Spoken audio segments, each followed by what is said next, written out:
Right, we're back on Shut Up and Scale, and we will not do the first thing, but we will do the second thing. Although, actually, if you think about it, the scale part's also really meta because it's like, in theory, the longer that esports goes on, the more we scale with our knowledge and ability, etc. Same, some would say that's actually the secret to my career. It actually is, by the way. What people don't realize is this is the dark dilemma of my career in esports. Simultaneously, as I get more and more years, it's even better for the esports history angle, isn't it? But the downside is I become more embittered and more out of touch with what Zoomers think, because logically I've experienced more things they haven't. Therefore, what informs my opinion will be different to theirs, and has to be, which means that over time I will seem even more out of touch. See, that's right. It's not that I'm actually out of touch. It's just, it's like an illusion, kids. So basically, just if I seem like I'm wrong, maybe I'm actually secretly right and based. And that's not just something I tell myself in the mirror every day when I get up and, wash my face.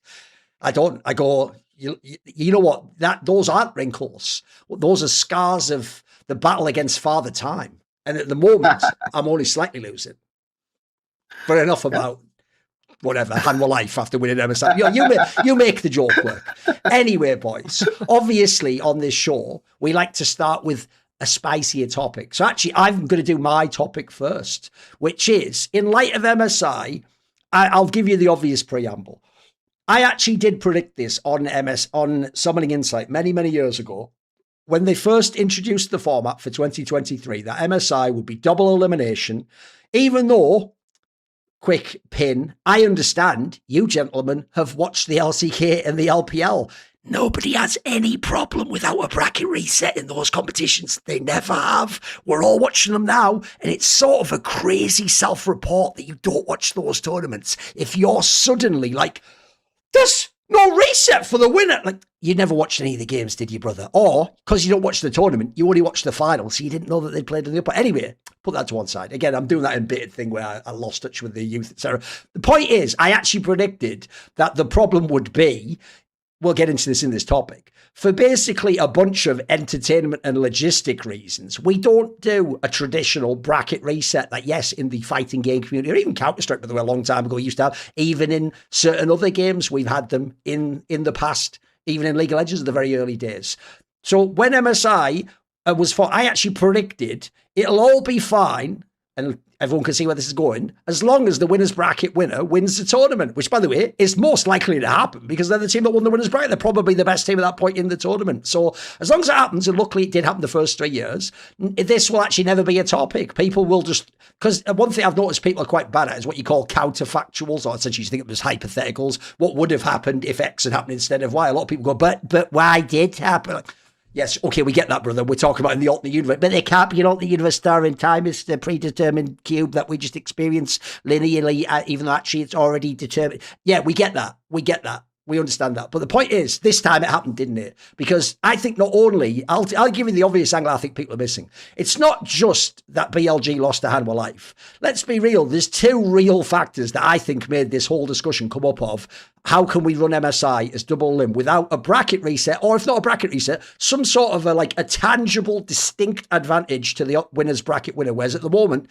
I'll actually get into this. It turns out there is a small one. A lot of people don't know, but it's viewed, if you just look on like a Leaguepedia, as though there's no winner's bracket at all. Right? The obvious reason to me is the soft one isn't even the biggest one. The soft one would be, it was two regions against each other. So if you're an LPL fan, you might be salty, right? You might be like, hey, but let's be real. I think there's two bigger reasons why everyone's concerned about this topic. And that entire thread was just full of hundreds and hundreds of people debating this topic. It goes like this. One, BLG so convincingly won that upper bracket series against Hanwha Life that it makes you feel like, wait a minute, we destroyed you in one series. You barely beat, that's the other one. They barely beat them in the second one. If you're the BLG fan, now it feels even more like, hey, best 2 out of 3. If anything, aren't we like sort of it's spiritually ahead in the 2 out of 3? But obviously there isn't one. And as far as I can tell, I don't think there will be. So I thought the topic we should do is this. We'll make it, I made it specific, but we'll make it generalized. It is, if we're going to have a double elimination tournament like MSI, does the winner's bracket need an advantage for its champion? or even a bracket reset directly, not just a game, a ban, whatever you might want it to be. And if you do think it needs either a reset or an advantage, how would that be done? How do you envision it doing? So it's a two-parter. It's a bit philosophical. It's a bit specific about what you like about rule sets. You guys start, and then because the thing is, there's a lot you can do with it. I'd rather come in at the end once people have made their points to see what you guys think. So first things off, there is an advantage, as you were saying. If you go through upper bracket, you get side selection and more games. Now, if people remember from... Unfortunately, it was only announced on a tweet, and it was sort of a throwaway. I think it was even a Chris Greeley tweet or something. Unfortunately, it wasn't I don't think they even said it on the broadcast. I might be wrong, but I don't think they stressed this, unfortunately. I'm sure they did at some point, but trying to get that message out to everyone is really hard.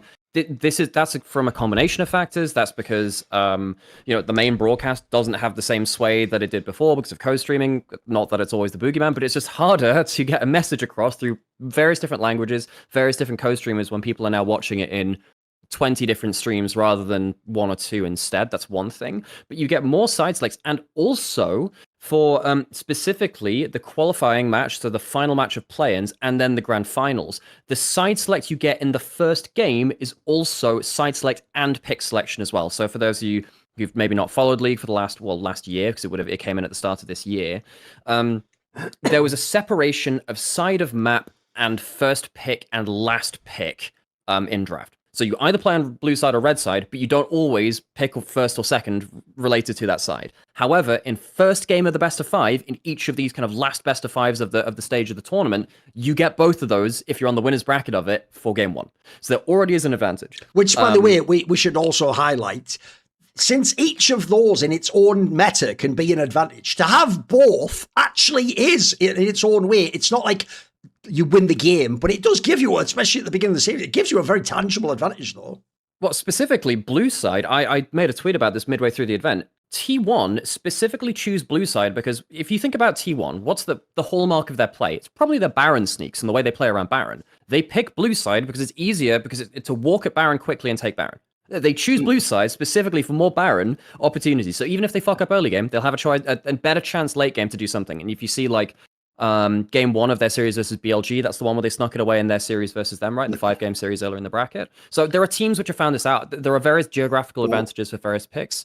But that's already a thing. But game 1 of the series, you get both picks. If you don't think the advantage is enough through winner's bracket, just give them more of that. Just say whenever they have side select anytime in the finals, just give them both instead. That'd be my idea. I think it might be worth saying for a casual fan, this is a new thing, but the general idea, the consensus is blue side gives you more of an advantage for Baron setup, and red side gives you more of an advantage for diving bot. Yes. I mean, that's essentially... And the last pick thing, like he said as well, is obviously a thing as well. Yeah, but now they're separate, right? Because you can be on blue side and have last pick. Yes. But the big advantage red side has is a small ability to influence bot lane, whereas the blue side thing is a big... No, what I mean as well, Peter, is you could obviously, in certain metas, you still want last pick, maybe. So you could also have the side and the pick. You can essentially have first or last pick. That's why, actually, that even though it seems like an invisible advantage, that is real. Like, I can tell you, if I think about this, how do we punish teams who are late or fuck up in the draft? We take a ban away from them and things like that. Like, these things are not minor. Like, if you have a look in history when that happens, a lot of teams lose when that happens. That's usually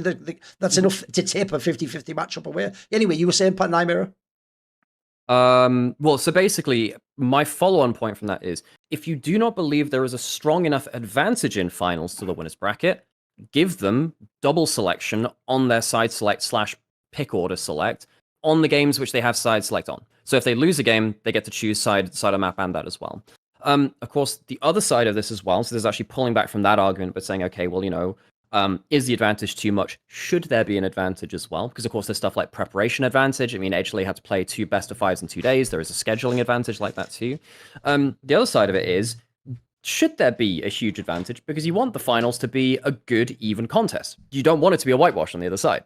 At the end of the day, the best team should win. And if a team... So, for instance, in a series as close as this, if BLG got slightly more advantage and they ended up winning that way too, would it have been as valid? Because they had more of an advantage. Now, I'm not saying I completely subscribe to that. I think going through winner's bracket should have an advantage, but that's part of the thought process, right? If you tip that scale too far and you say bracket reset, if you lose the series in finals, you go again, that takes away one from the hype of the moment. I think that, you know, that's a big thing. You've got everyone to turn up to the arena. You've had your big opening ceremony. Well, actually, now you have to play another series and it'll have to be on the next day because you can't do 10 games in one day. Well, okay, that's screwed over your scheduling. There's a whole bunch of problems with that. The thing about stuff like fighting games, it's quick to do a set. It's pretty quick to do like a full series like that. League doesn't have that. Remember, you can have like a 2-minute game in a fighting game. There's no such thing as that in League. Yep. Exactly, and there's a bunch of regions like this too. So, while I'm not exactly attaching myself to any of these opinions right now, if you don't believe there is an advantage, I think there is a way to give more of an advantage without screwing with the bracket and without screwing with the scheduling, importantly, for lengthy series like this. On the other side of it is, there shouldn't be, in my opinion, too much of an advantage. Otherwise, it kind of discredits the finals. And much like, we've had our arguments against single elimination before, which is, well, you don't have the best series in finals if it's badly seeded. Actually, that's going to be the semifinals. You want a good series in finals, full stop. If you have too much of an advantage... Which we got at MSI. Which we got at MSI, which is... Imagine if the upper bracket had been the final, that would have been trash. Exactly, I completely agree with that. But those are the... It was a painful day, Thorin. It was a painful day for me. It's like, motherfucker, if we get a golden road, maybe the broadcast comes back.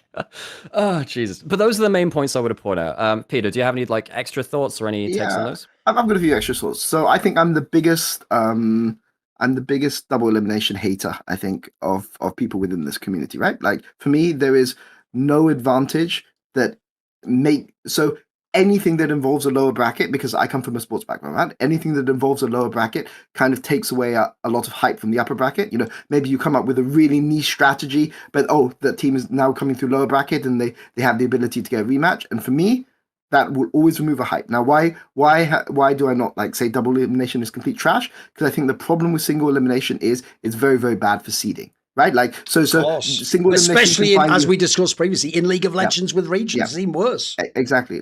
Like just off the top of my head, H2K in 2015, right, when they got World semifinals, they were not a top 4 team in the world. 2016. You'd think you'd remember this is the bloody year where you got the upset over EDG, but it's all good. Keep going. Oh yeah, keep going. You're in the same group. I know that was 10 years. That was 10 years ago, Thorin. That was 10 years ago.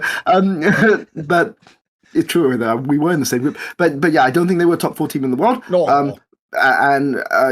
Double elimination. What double elimination will give you is the ability to seed your rank 3 to 8 teams in an interesting way that has important narrative implications for the long term, right? So that's why if you hear me always talking on shows, what do I always like for lower bracket? Whenever we talk about double elimination, I'm always talking about in terms of things like when we talked about double elimination in EU, I like an NLB bracket, right? So you have like your upper bracket is for your first 2 seeds, and then your grand final will be for your first 2 seeds, and essentially the lower bracket never seeds you all the way to the final. It's the way that you get your 3rd spot for Worlds, or you get your 3rd seed or something like this, right?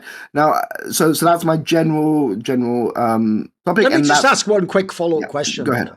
I'll just use a specific example. Yeah. Are you genuinely telling me you were more hyped for the upper bracket final of MSI than the grand final? I mean, so I'll just go to my personal. So this is my, this is my view as this is my like general wider view, okay? But why can I get around it, right? Like so many competitions are double elimination now, but I still enjoy watching the double elimination tournaments, right? It's because for me, each of these tournaments has like a different flavor, right? So MSI is essentially a shift to the format, right? Like I think MSI is an interesting format, but I would hate if every single major international tournament during the year was MSI, right? I like that we have a world single elimination. This is me talking as a fan, right? Okay. I like that we have a single elimination format for Worlds. I like that we have a double elimination format for MSI. I like that we have whatever we have for first stand, right? Like I like that there's different flavors, right? But I think the problem is when we're thinking about bracket reset, what we're trying to think about is how to make it fair. Whereas I think we should be more focused on how to make the best spectacle. Yeah, and what do I mean by that? Product. Yeah, exactly. So try to make it more about booking your ticket to the final, right? Like the fact that you've won upper bracket means that you essentially have the opportunity to play in that championship match and make it about that championship match rather than like even calling an upper bracket final to me, like it kind of.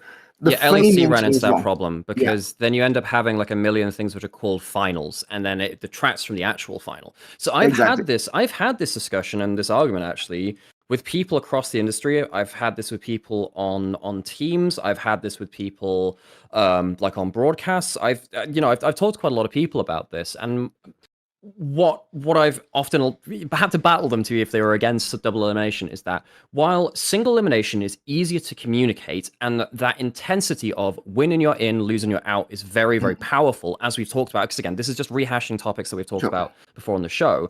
What I would say is that double elimination will, on average, give you the best series possible in finals, because we've seen so many tournaments over time where the best series is because there's been a strong matchup early into the bracket, and it means that the one strong team doesn't get to go forward, and actually means that people prefer that series rather than the finals. And the golden standard is you want the best finals available. We got the best finals available because this was the double elimination. Sure. We got that. And if it was the upper bracket final, which is what Thorin was saying before, that would have been a shit series. Actually, having the double elimination in this way did give us a better finals in this case. So that would be the counter argument, Peter. What I would say, though, about the double elimination system is that it protects you from fucking up, right? Because obviously what happened is in this tournament is HLE came in with the completely wrong read over how to play against BLG. Like in the upper bracket, like they tested strategy, and it was just completely garbage. Their read of BLG, I don't think this is an HLE problem. I feel like a lot of the LCK tournament teams in general came into this tournament with poor reads on their non-regional opposition. But I think basically what happened is HLE realized that they fucked up in the upper bracket against BLG, found a different strategy, and BLG didn't get to respond to it, right? And I think that's why I think people feel it's unfair in this one instance, because it's very clear HLE's approach to the game was so fundamentally different in the game in the grand finals, right? So I think that's that's where this kind of unfairness comes from. But to me, I think that's just a flavor. That's like an advantage. That's an acquired taste of like MSI, right? And that's why I like the Worlds is different, right? Because the thing about Worlds is it fucking punishes you mega hard anytime you fuck up once, right? You don't get to fuck up at Worlds, right? Like you fuck up, you're out. You're done. Your legacy, your golden mode is done. If you're Chovy, you're gonna get all the shit on. You're gonna get shit on my fans for another year. It's all down to that one series, and you don't get to mess up. And I think that for me, even as somebody that doesn't like even as somebody that doesn't like double elim, I can still appreciate HLE as winners from this tournament, because my mindset coming into MSI is I'm not looking at I'm looking at the tournament as simply a qualifying tournament for a championship match, right? Like I'm not thinking about upper bracket things like this. It's just like, how do I qualify for the championship match? And then there's a full reset afterwards. So I don't even think you necessarily need advantage. I'm fine if you change the framing and you just don't give the person in the upper bracket an advantage, and you just say, this is just MSI, this is just how we do MSI, right? Or like a tiny advantage like we have now.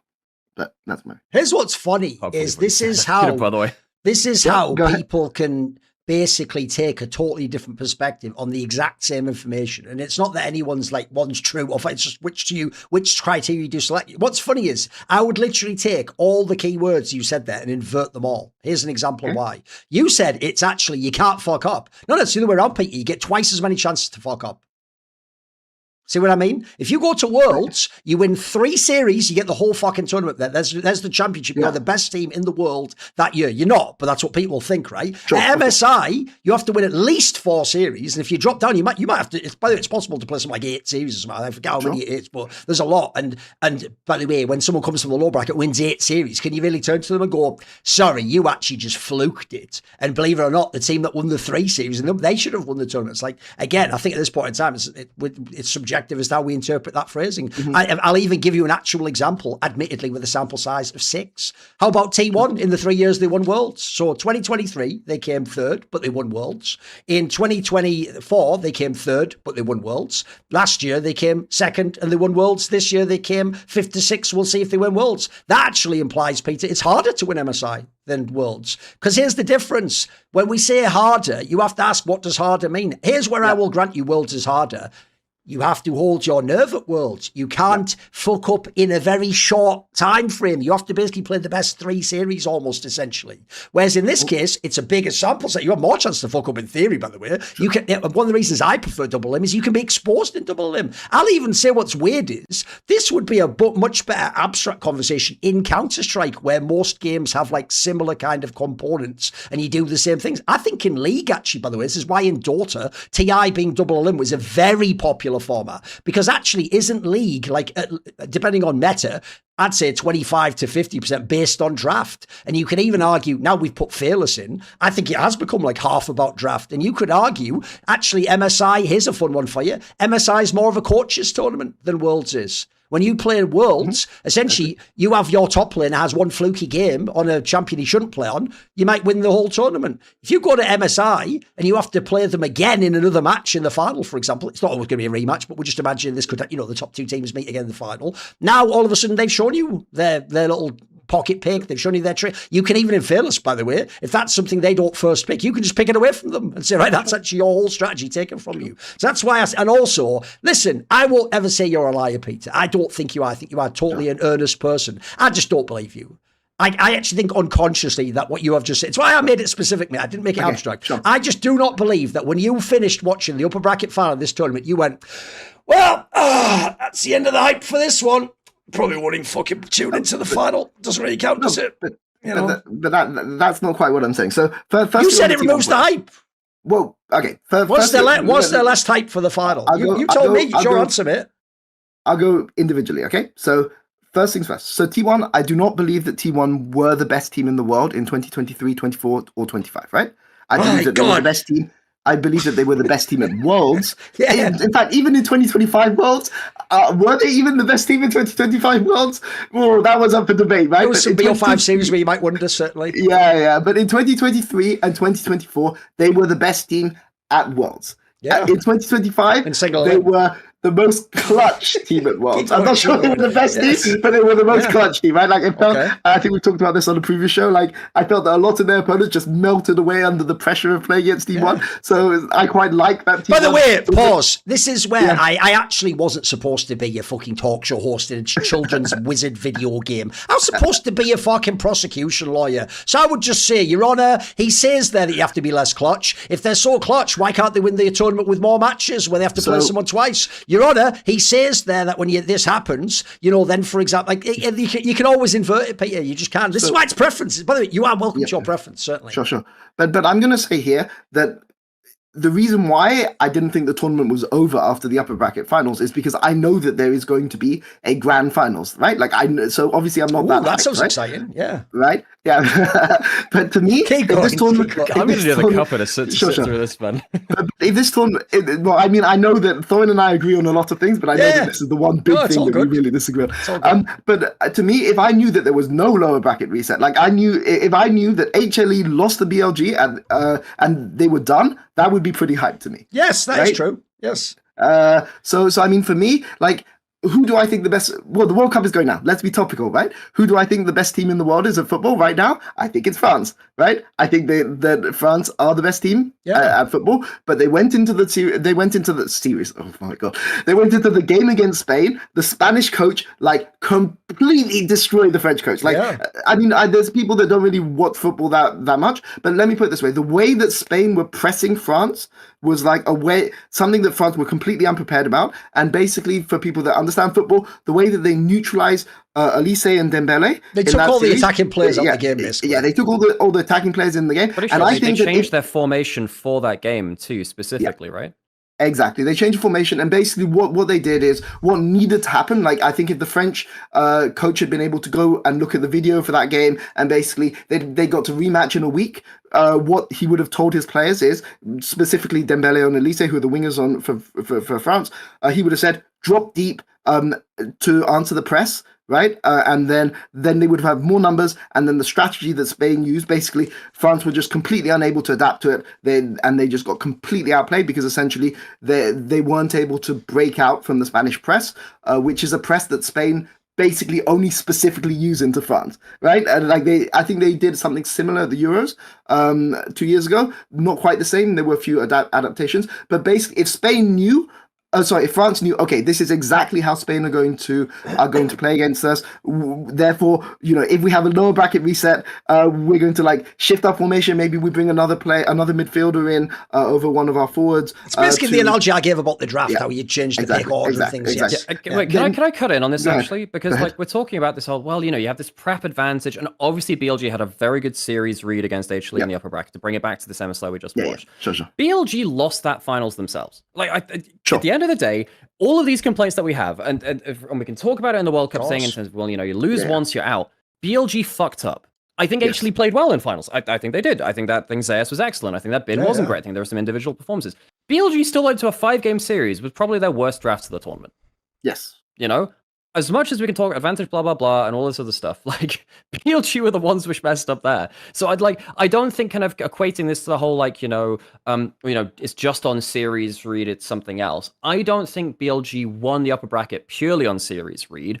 And I don't think they lost entirely finals on series read either, right? I don't think that was like, obviously the draft wasn't very, very helpful at all, but they still could have won off of that and probably was the deciding factor, but it isn't all down on that. So I think that's an important factor to bring in here too when we're equating like, well, Spain beat France in a very specific set of circumstances. Yeah. Should they do that again with France knowing about that? I'm not sure. My light just died. That was a signal.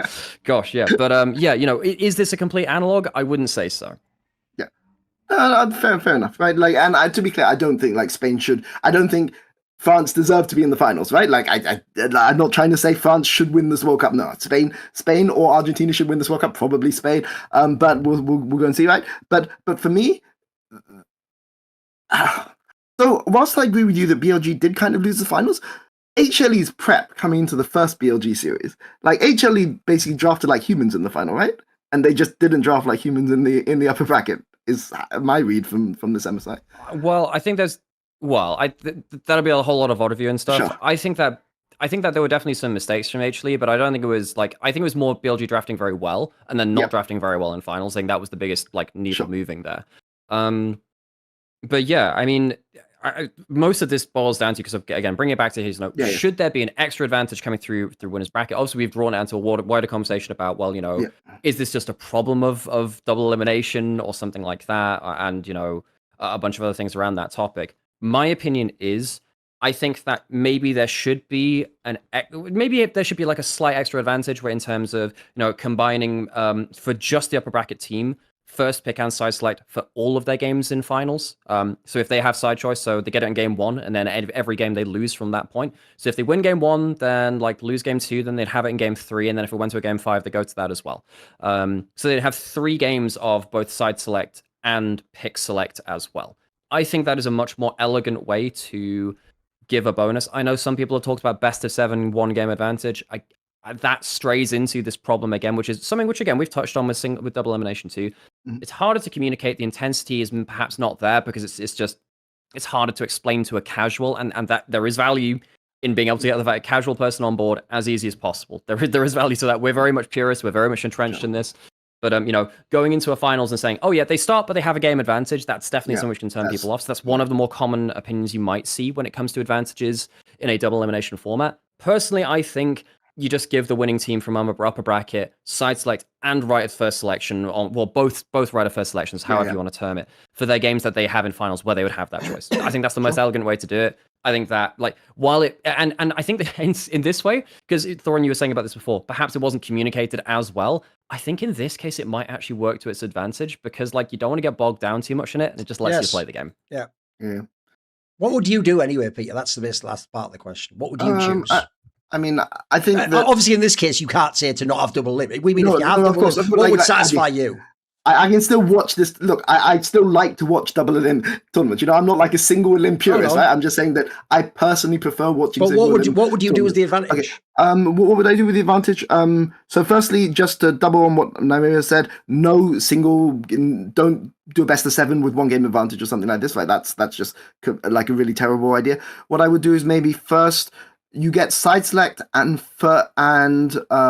choice of pick for the first 2 or 3 games, and then you just revert back to normal. Okay. After that, Probably first 2 games I would do it. I think first 3 games. By the way, there's a reason why we don't, because by the way, this is something that used to happen, whereas effectively the team which had the advantage in a series would choose the games in the series they would have side select for. That's something which happened in the past. So and basically the winning team would have choose 3 games out of the 5, and then choose like games 1, 2, 3. Now, I think that, again, is quite counterproductive because it means that if it is a really big advantage, you then have a 3-game series because they just have the advantage in the first 3 games. I think you have to split it out. So I think it's loser's choice, basically, for the Sure, but I think to give it more of an advantage, I would just say you get the first 2 games. Yeah, like that leads to a less even series that could potentially prematurely end the series. He's allowed to choose it. He's allowed to choose it. Okay, you're allowed to choose it. I've held my tongue. I'm going to do my part now. Now I will say I won't do every detail because I could literally do half an hour myself. So I'll do like a Thorin's thoughts video on this topic where I'll drill down as deep in every angle of it. But here's the gist of it, right? I'll just set the paradigm for you, and then you'll understand how to arrive, in my opinion, at the best sort of compromise, right? The real problem you have here is you are trying to balance 3 things. You know that famous thing where it's like, do you want something to be cheap, effective, but it's that you can never choose all 3. As soon as you choose 2, the other third one is immediately eliminated. So you always have to have one compromise. So similarly, there are 3 components in this tournament, right? Which is 1, what Peter's talking about is competitive integrity. He wants it to be that it feels fair and that each person has like a similar chance, and that no one, because in this scenario, what he's implying, even though I don't personally agree with this, is that by not having any advantage, even though you have this minor one now for MSI, let's imagine there wasn't one for a second, then actually you're being unfair to the upper bracket team now. So that's an example, right? So you have the integrity angle. That's also why you don't want the advantage to be too crazy the other way, though, because at the same time, I'll give you the obvious example. Let's say we play the upper bracket final, and it's like the grand final. I win on an absolute knife edge in game 5. What? And now I just get like a crazy advantage in the grand final. Well, that's not the same as if I'd stopped it, and then maybe I'd really, you know what I mean? There's going to be qualitative times where it feels, because by the way, how it feels is actually going to be a really important part of what I'm going to explain here. The second part is literally the logistics of running an esports tournament. I can tell you right now, the reason we do not have bracket reset in any major double elim tournament, to my knowledge, is because it actually makes it not worth running the tournament. Because I'll give you an example. So in all the tournaments we do, the finals are on Sunday. Right? What happens if you play a best of 5 that lasts 7 hours, and then you have a reset, and you have to play another best of 5, and that lasts 7 hours? You now, 1, might not even be able to be in the venue. 2, there might even have to be a consideration, like there is an additional day, like when it gets rained out at Wimbledon, and you have to come back on Monday. By the way, that is a nightmare for people renting a venue, for selling tickets, for fucking, by the way, 1-day broadcast rights. I can tell you, no TV channel wants the idea. If the game's too good, we have to do it the next day and clear all that. No, nobody wants that right now. Not at all.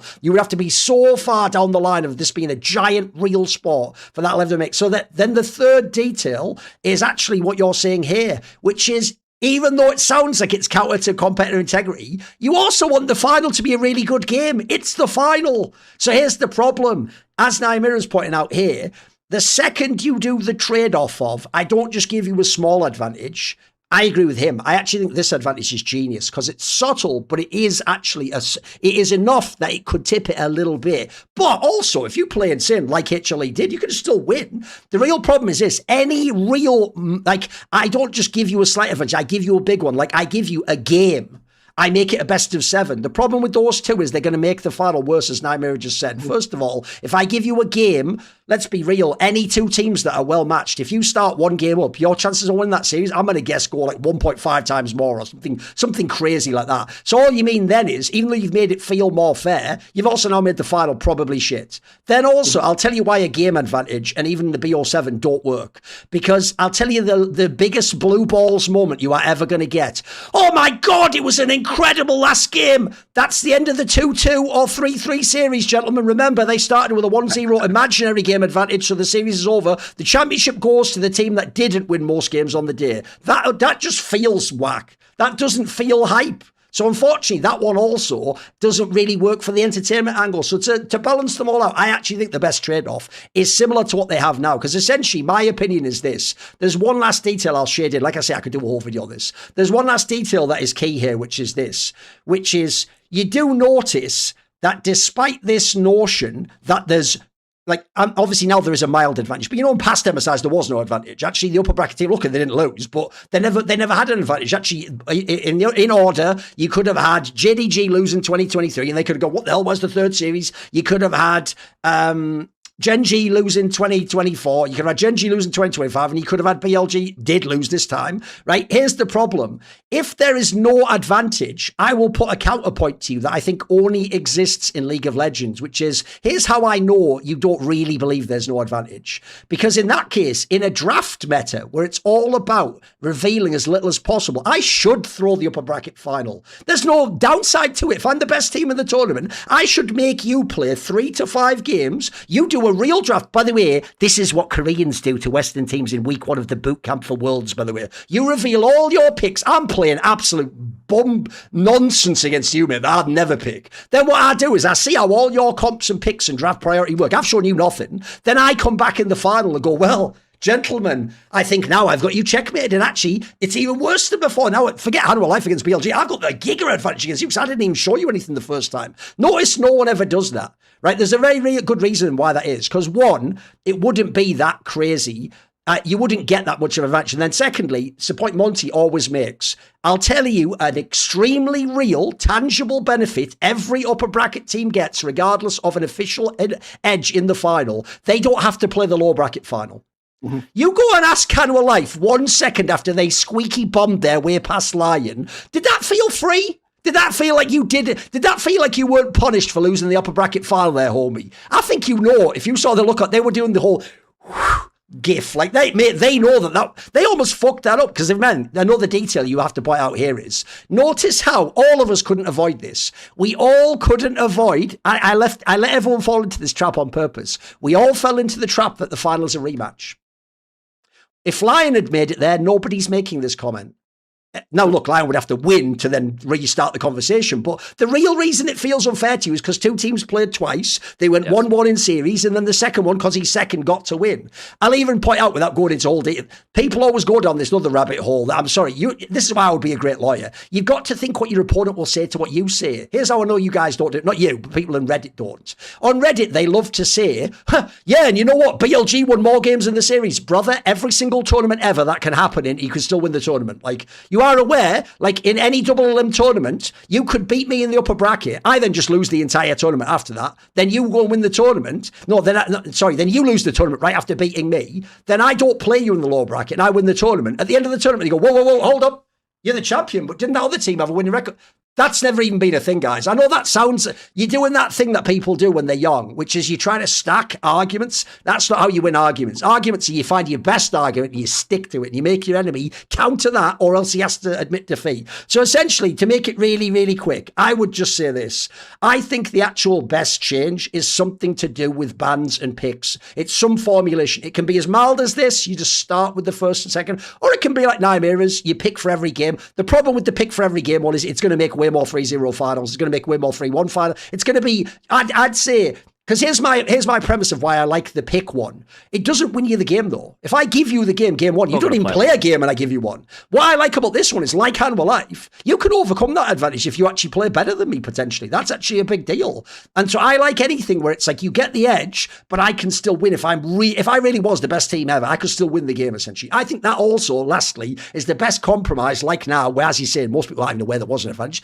What an amazing final. What a fucking dope final. So you also want the final to be able to exist on its own as an amazing game and not be some sort of weird load-bearing, we're sorry, but we'll make up for you what happened earlier in the tournament, like get out of jail free card. Unfortunately, that will also feel very unhype if that is a thing you indeed want. I'm sure we do all want hype to some degree. Yeah. And just clarifying what my answer was as well, it's basically when you would have side selection, you get both. And the losing this team from the lower bracket only gets choice of one. So if basically you get choice in game 1, you get to choose side, you get to choose first or second picked. And then after that point, whoever loses gets side choice, but you have a superior form of side choice to the lower bracket team. And I think that is enough to like just put a finger on the scales, which feels fair for winning through the upper bracket. Because there has to be some form of advantage. I understand that because of the format, but hopefully it's not enough to ruin a potential final series. And luckily in this case, technically there was a slight advantage. Maybe you can argue there's more. I don't really think there should be much of an adjustment myself, really. I think if you're going to, that's what I would do. I actually don't think you need to make much of a choice at all, though. I think BLG were just the worst team on the day, and they'd lost deservedly because of it.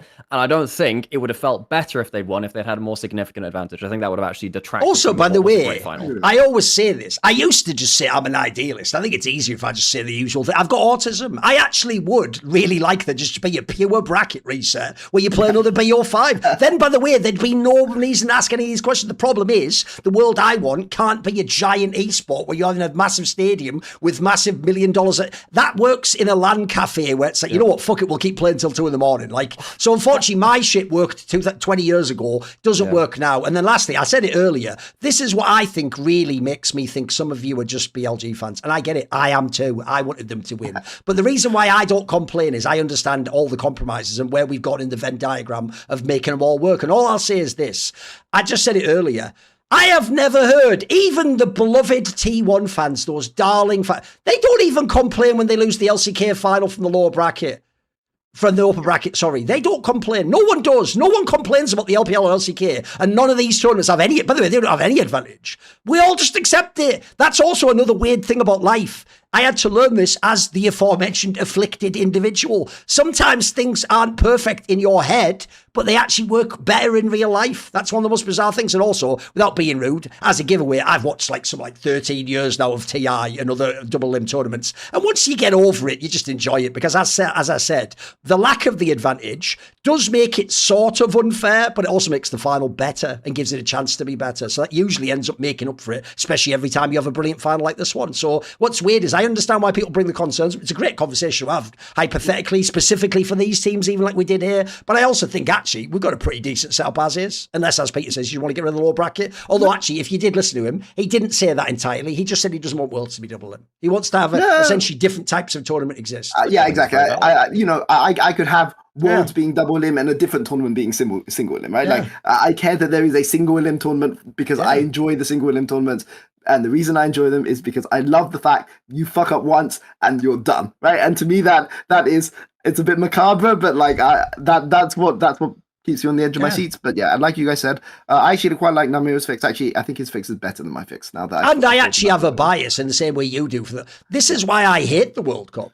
I got Tamonti this like 10 years ago. It's why, sadly, because he's American, he gets his head banged in by every European fan. I told Monty years ago, the problem with the World Cup is it's the most popular tournament. It's the shittest format, I think. I think they made it even worse, by the way. I think it's actually one of the worst competitive formats I've ever seen. But people mistake it's incredibly exciting for it's a great format. So the example would be, I mean, it's why I'm about to lose. My head will be on fucking Mars if Messi gets to win the Ballon d'Or for a 7-game tournament or whatever. Like, that is mental. In the same way as Faker wins Player of the Year. It's like, are you out your...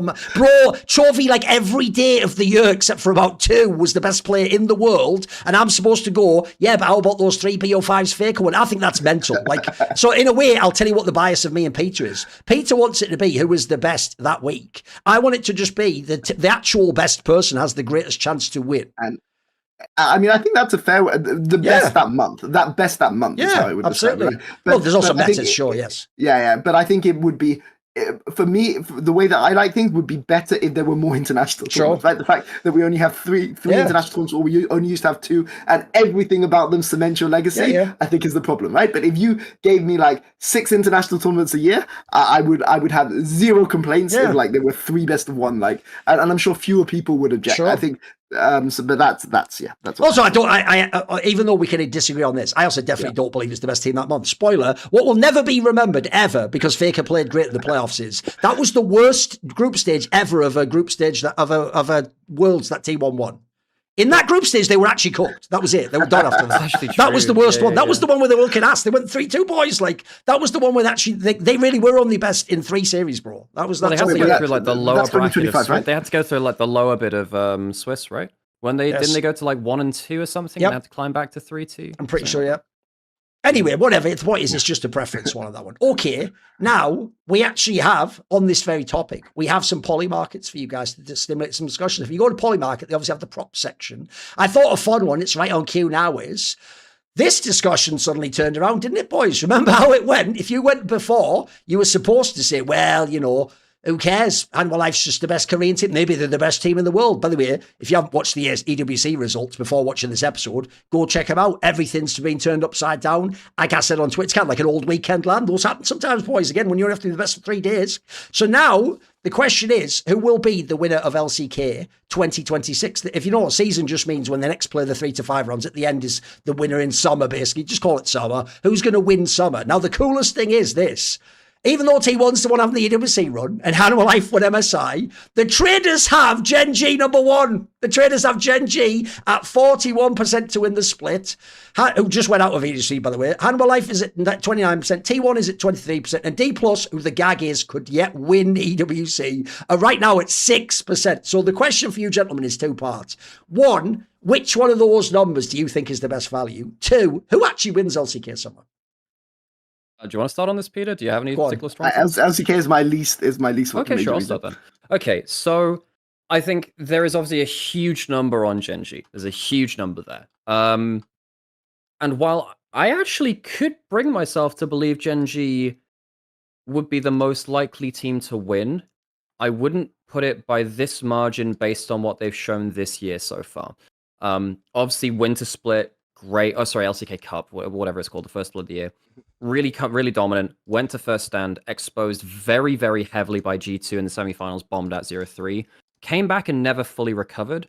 And when I was reviewing their games before MSI, where they obviously didn't qualify for it, I did have a lot of issues. I think their drafts were really, really bad. And I think that their team fighting was also not what I expect out of Gen.G, because I expect them to be one of the best team fighting teams in the world, if not, all-time kind of level. That's the level of respect we give to Gen.G, particularly domestically, and I didn't feel like that was particularly up to snuff. I felt that there were some big mistakes by Ruler, some big mistakes by Canyon as well, who's probably been the most criticized member here.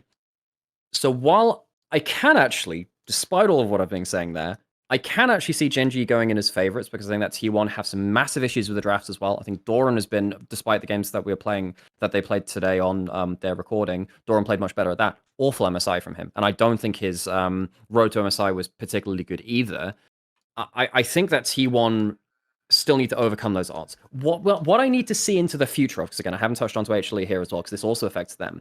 I think one of the elephants in the room here is, how long is the meta going to last, particularly with Mage bot lane? And do we think that will shift by enough to change into a different kind of bot lane centric meta by the end of this split? And if it does, who does that benefit? Because my sneaking suspicion is, I think bot lane mages are going to die sometime through this split. They'll die before Worlds. I think they'll die sometime towards the end of the split at latest. And I think that teams which have played towards Mage bot, weak side bot, like HLE, might end up taking a hit through meta there.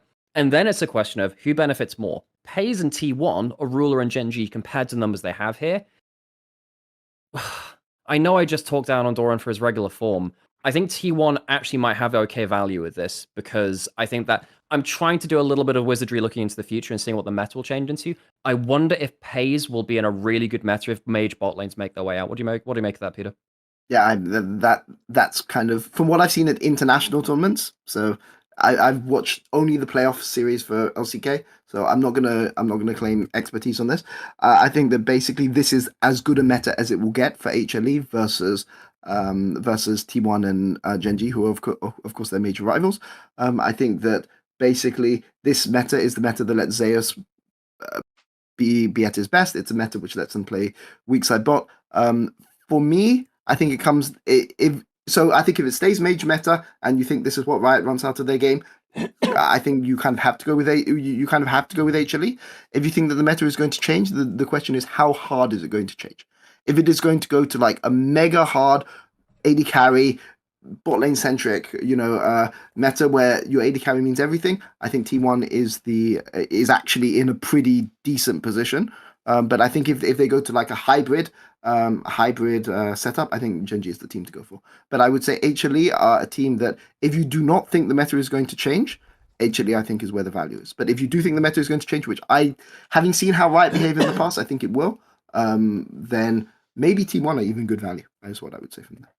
Yeah, and the extra point on this is effectively, while I actually think Gen.G could benefit from a change going towards bot centric as well, I think with the numbers we're being shown there, I think that the value would be with T1, because I think FaZe is on great form, and if it goes into a comfort meta for him, I think they have real tools to use.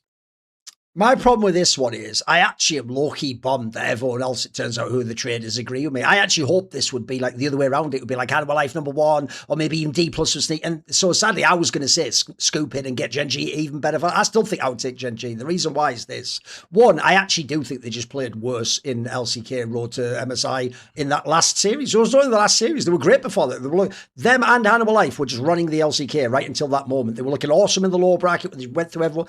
I actually think they could have even won MSI if they'd gone. So then on the other hand, I also think that Hanwha Life has just been in almost like the perfect meta for themselves for like the last month and a half or something. Everything's been awesome. And then on top of it, here's another factor. I think Zeka stepped his game up big time this last split. And that's, if you have to ask me, in a month, in another split from now, effectively, who will be a better mid laner, Chovy or Zeka? I can revert to Chovy. It's a very easy decision to make, actually. Zeka has to prove it to me. Then also, similarly, as you saw at both MSI and DWC, I love me some Kanavi. I always say, he is the ultimate face-off admin player. When he runs the first 10 minutes, you would think he was the best jungler to ever live. And I'll tell you what, when he doesn't, you will then be really sad. Welcome to the LPL. That's how it felt to follow it for the last fucking 10 years. So the difference is, if you look at Gen.G solos, I can rely on them in a way I can't for the other two big teams. By the way, D+ doesn't even get into that. I don't even care through in EWC. That'll be fool's gold all day long. Remember, most of the tournaments BO3 until the final. And then on the T1 one, the problem they have really is, here's what's weird. Obviously, Gumayusi was never the hard carry bot player, which is what they have now. But in doing so, it's like they had to do some sort of fucking Full Metal Brotherhood equivalent exchange, because to get the dominant bot lane, the Uzi I Ming bot lane, they've had to trade the fucking solos. And actually, compared to their two rivals, they have the weaker solos, unfortunately. It isn't just Thorin, boys. You're all doing that thing. I had to explain this concept to Yamato on fucking Summoning Insight of what a whipping boy was in public school back in the day. Thorin is, yes, a guy who wins, but I'll tell you what, he is being the whipping boy for some of these faker games, and it's outrageous. And then, that's true, so to me, I'm with you. If it goes like a super bot lane meta, certainly you have a chance if you're T1. I would absolutely say so. But the problem I think is, I think Gen.G's just equipped all around. I do think that HLE and Gen.G are super teams, but the difference is HLE's fits together in a very particular way. Gen.G's looks like one of the only teams ever where you could drop them in any meta and they should be able to win in theory. I don't think there's a meta they can't win in. That's what I would have said maybe start of year. But the way that Canyon's playing gives me a bit of a worry, because I just don't think Canyon's active early game enough. Yeah. So Canyon, probably his worst year. Like I do agree with you. Just again, baseline, I do agree with you. But to be like that, to get that last 10 to 5% done, which is I think where they've been missing a little bit, which is again why I think they fell apart towards the end of last split. I think a lot of it's on Canyon. I think it's so much on drafts as well. I mean, yes. T1 are bad drafters. I think Gen.G was somehow worse. I think Gen.G was somehow worse too. So, well, they did the thing that's actually always been a problem of theirs, which is because they have such insane players, actually they oftentimes feel like they don't get forced to adapt to the meta. They just do whatever they want in draft, don't they? Whereas, if anything, Hanwha Life it was the path of least resistance. I'd actually say, by the way, I would, because I think Gen.G is going to win out Gen.G, I would actually say, in my opinion, if you really believe in HLE or T1, you have insane value on them in this particular Polymarket. Yeah, that'd be largely where I'm aligned as well. And it really is a 3-horse race. I don't... Is there a world where KT do the unthinkable? No, probably not. But then again, KT can surprise you. D+, no, I don't believe in them long term. Their player forms are just way too sporadic. And there's the whole drama of whatever the hell's happening with their salaries as well. So that will presumably weigh into it as well. Realistically, it's the 3-horse race. Okay. Now... in the past, I know this will sound weird, because on every episode, we already had built in a feature where you, the fan, suggested a topic. But this week, we did it differently, because in the future, the topic, obviously in the past, you had to do a Discord. We've done a better version of that, basically, which is we've just launched LFN Premium. If you go to lastfreenation.com, you can sign up there. It costs... $9 a month, but if you pay for the whole year, it's $90. That's about $7.50 a month. If you pick, actually, by the way, shut up and scale, then specifically some of your subscription will also go to the people who host this show. Because if you don't know, LFN is owned by the creators. And in this particular case, actually, the cool thing about the subs is we describe it this way. We love our sponsors, but they're just what allow us to do the show and make some money. The subs are what actually stop us from having to sell out to a big vertical or bow to sponsor. We can still always say what we want, which is one of the perks of being on LFN. And also, in the future, you can still be a Discord sub, by the way, and submit questions and topics. But I would say in the future, it's better just value for money to just get the actual LFN premium because you get this, but then you also get it for all the other channels and all the other ones. Because every big talk show now has both a topic or a little feature. Some of them will be other things. We've actually got an idea we're going to float for you. We'll talk about later in the episode for a future one that we're going to do on this. But also, every episode will have its own Q&A section, a bit like Something Insight did, but everyone will have that. But the Q&A for this one, it'll be just free. You'll enjoy it. It's at the end of this video if you skip to it. That's just to give you a little taste. But in the future, that will actually be behind a paywall on the Last Free Nation site, where there'll be loads of premium content, including there's already a 5th player thing for the 4-player movie series where we review a 5th movie, more of like a niche pick or, complimentary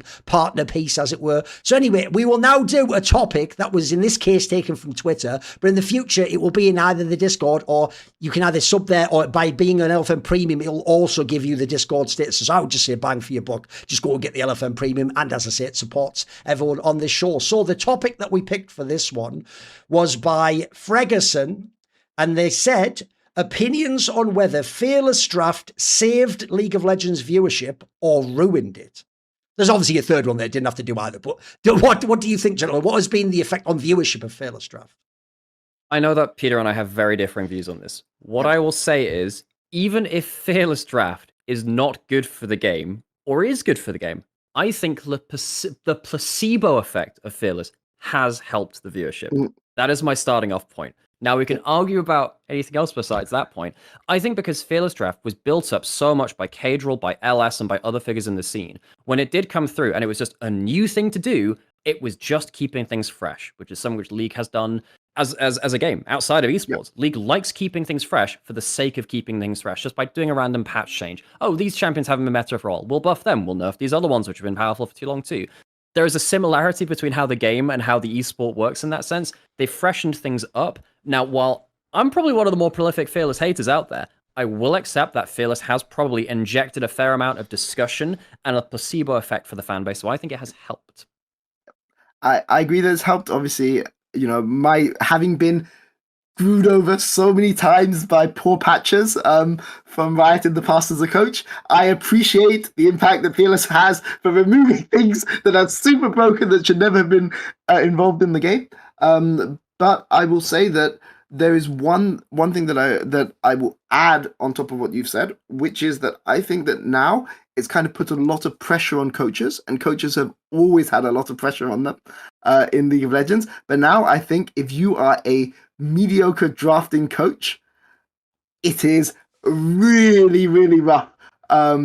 Now for your team, we've seen teams at international tournaments basically just lose because of poor prep. Well, even if you're a good drafting coach and have one bad series, it perhaps affects your career as well. Of course. But I think that engagement, now you actually have a way to like salvage your reputation as a coach, right? But I think that it's increased like fan interaction, and I think it's also given actual justification for fan hatred, right? Like, we've just finished MSI. The one series at MSI that is sharpest in my mind right now is the TL KC series, right? Do I think TL are a better team than KC?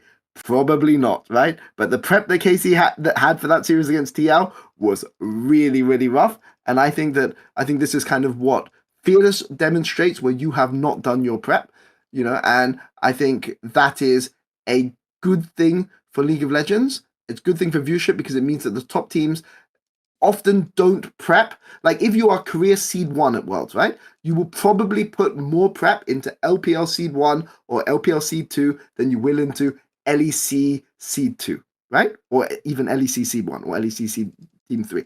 And what Fearless does is it creates more chance for your bad prep to punish you.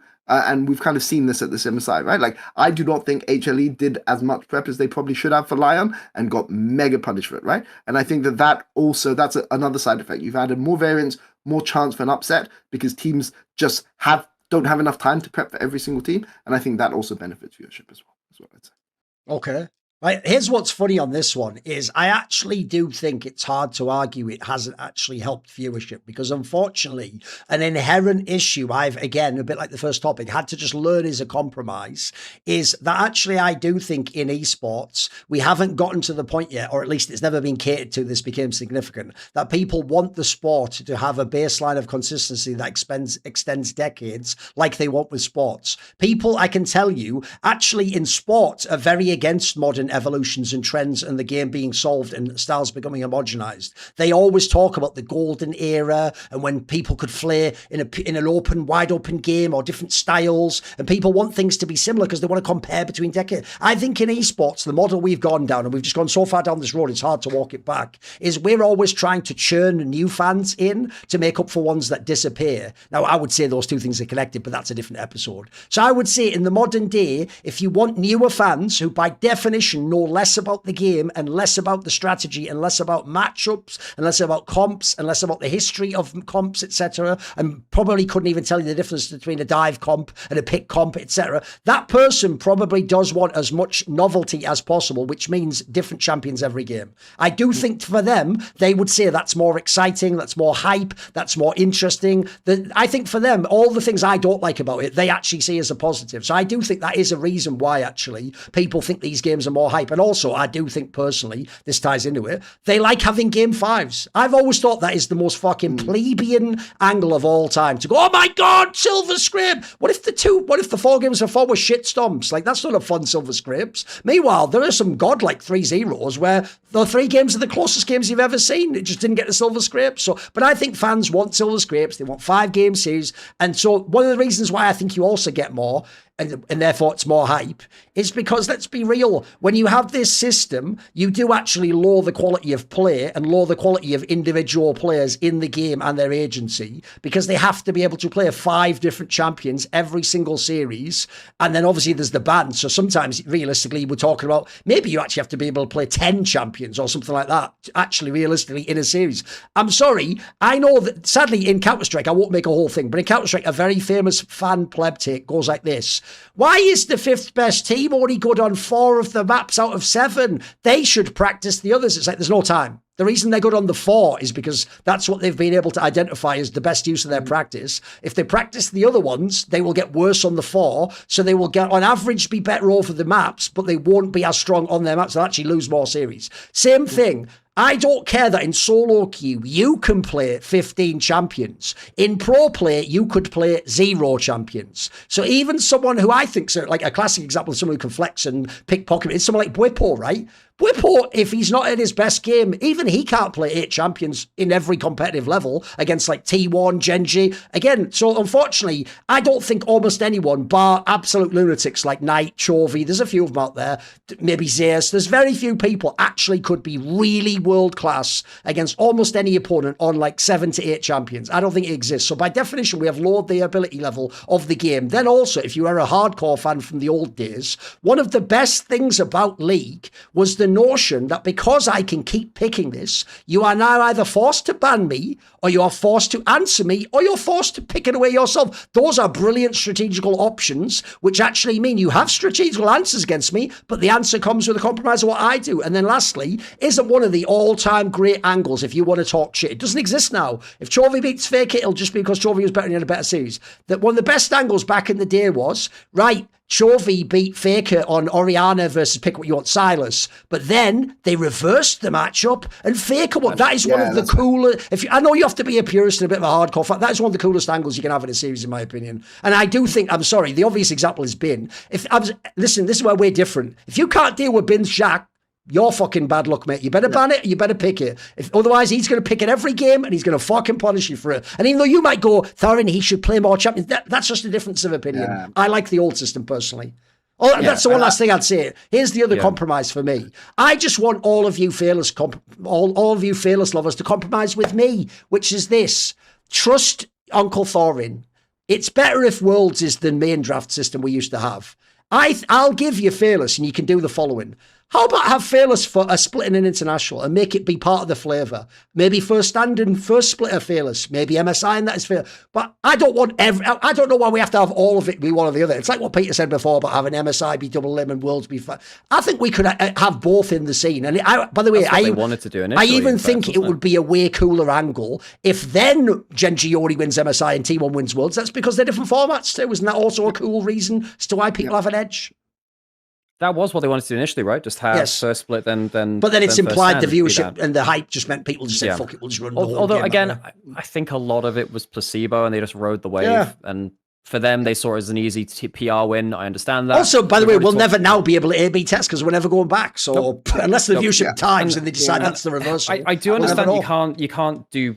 Like, you can't switch between both very quickly because it changes your whole team prep. It can reset your progress as a team very quickly because there's so many different things you have to learn on that point. Even the way that you build a team. One of the things I remember you talking about on Summoning Insight on various episodes, I think actually, was how, some teams got screwed because they built a team in the off season because they didn't think there was going to be Fearless than it was for the whole year. I mean, the Gaggers got T1 with Thorin. Would they have signed Thorin if they knew that he would have to play 5 champions every season? Probably not. I mean, they had to, I guess, you know what I mean? Yeah, there are various teams which I think you can argue had a plus or a minus on that point. Yes. As Peter mentioned, the good patch, bad patch thing as well.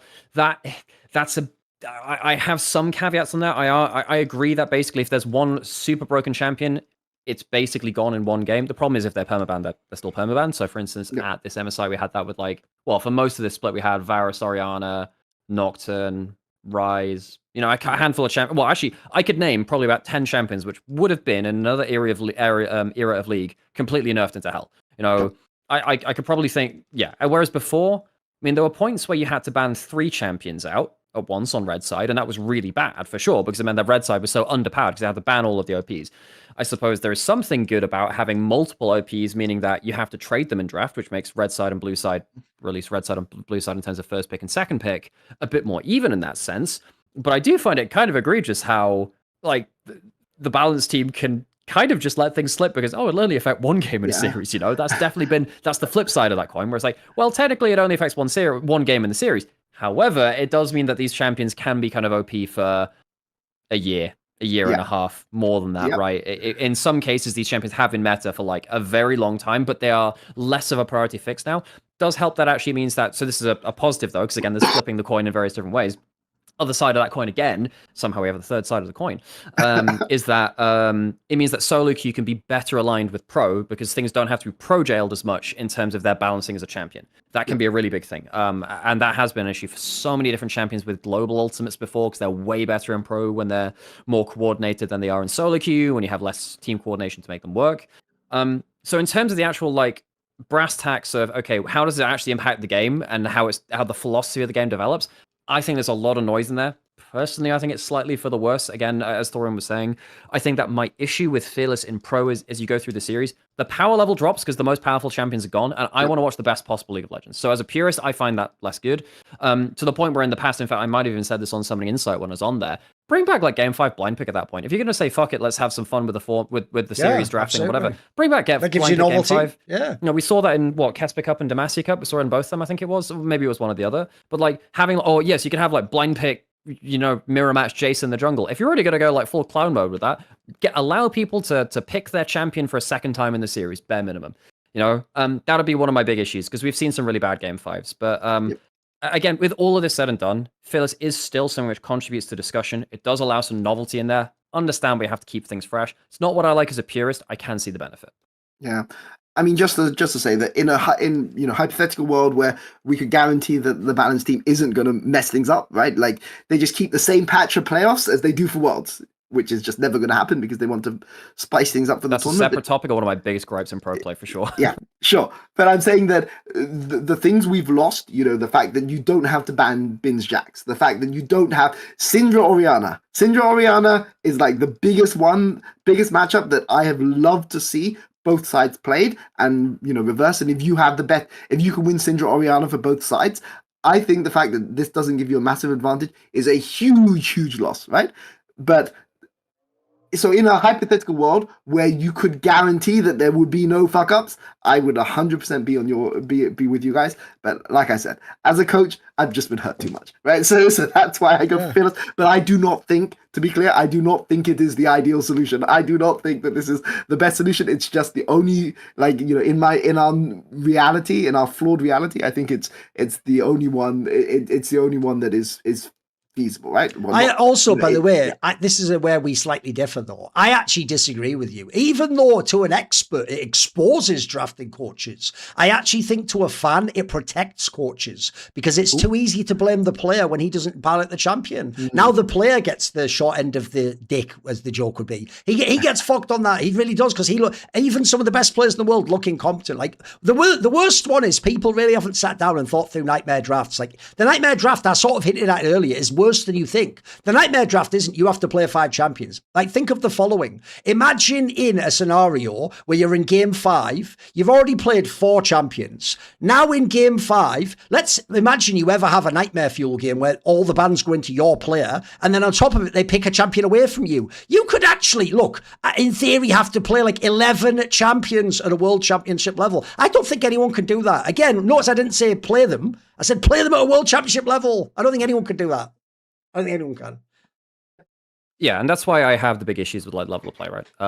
Because I mean, because obviously the other thing about standard is you can, to some degree, hypothetically guess what's coming. By the way, that also, I'm amazed more coaches have never said this. I think they just accept the reality.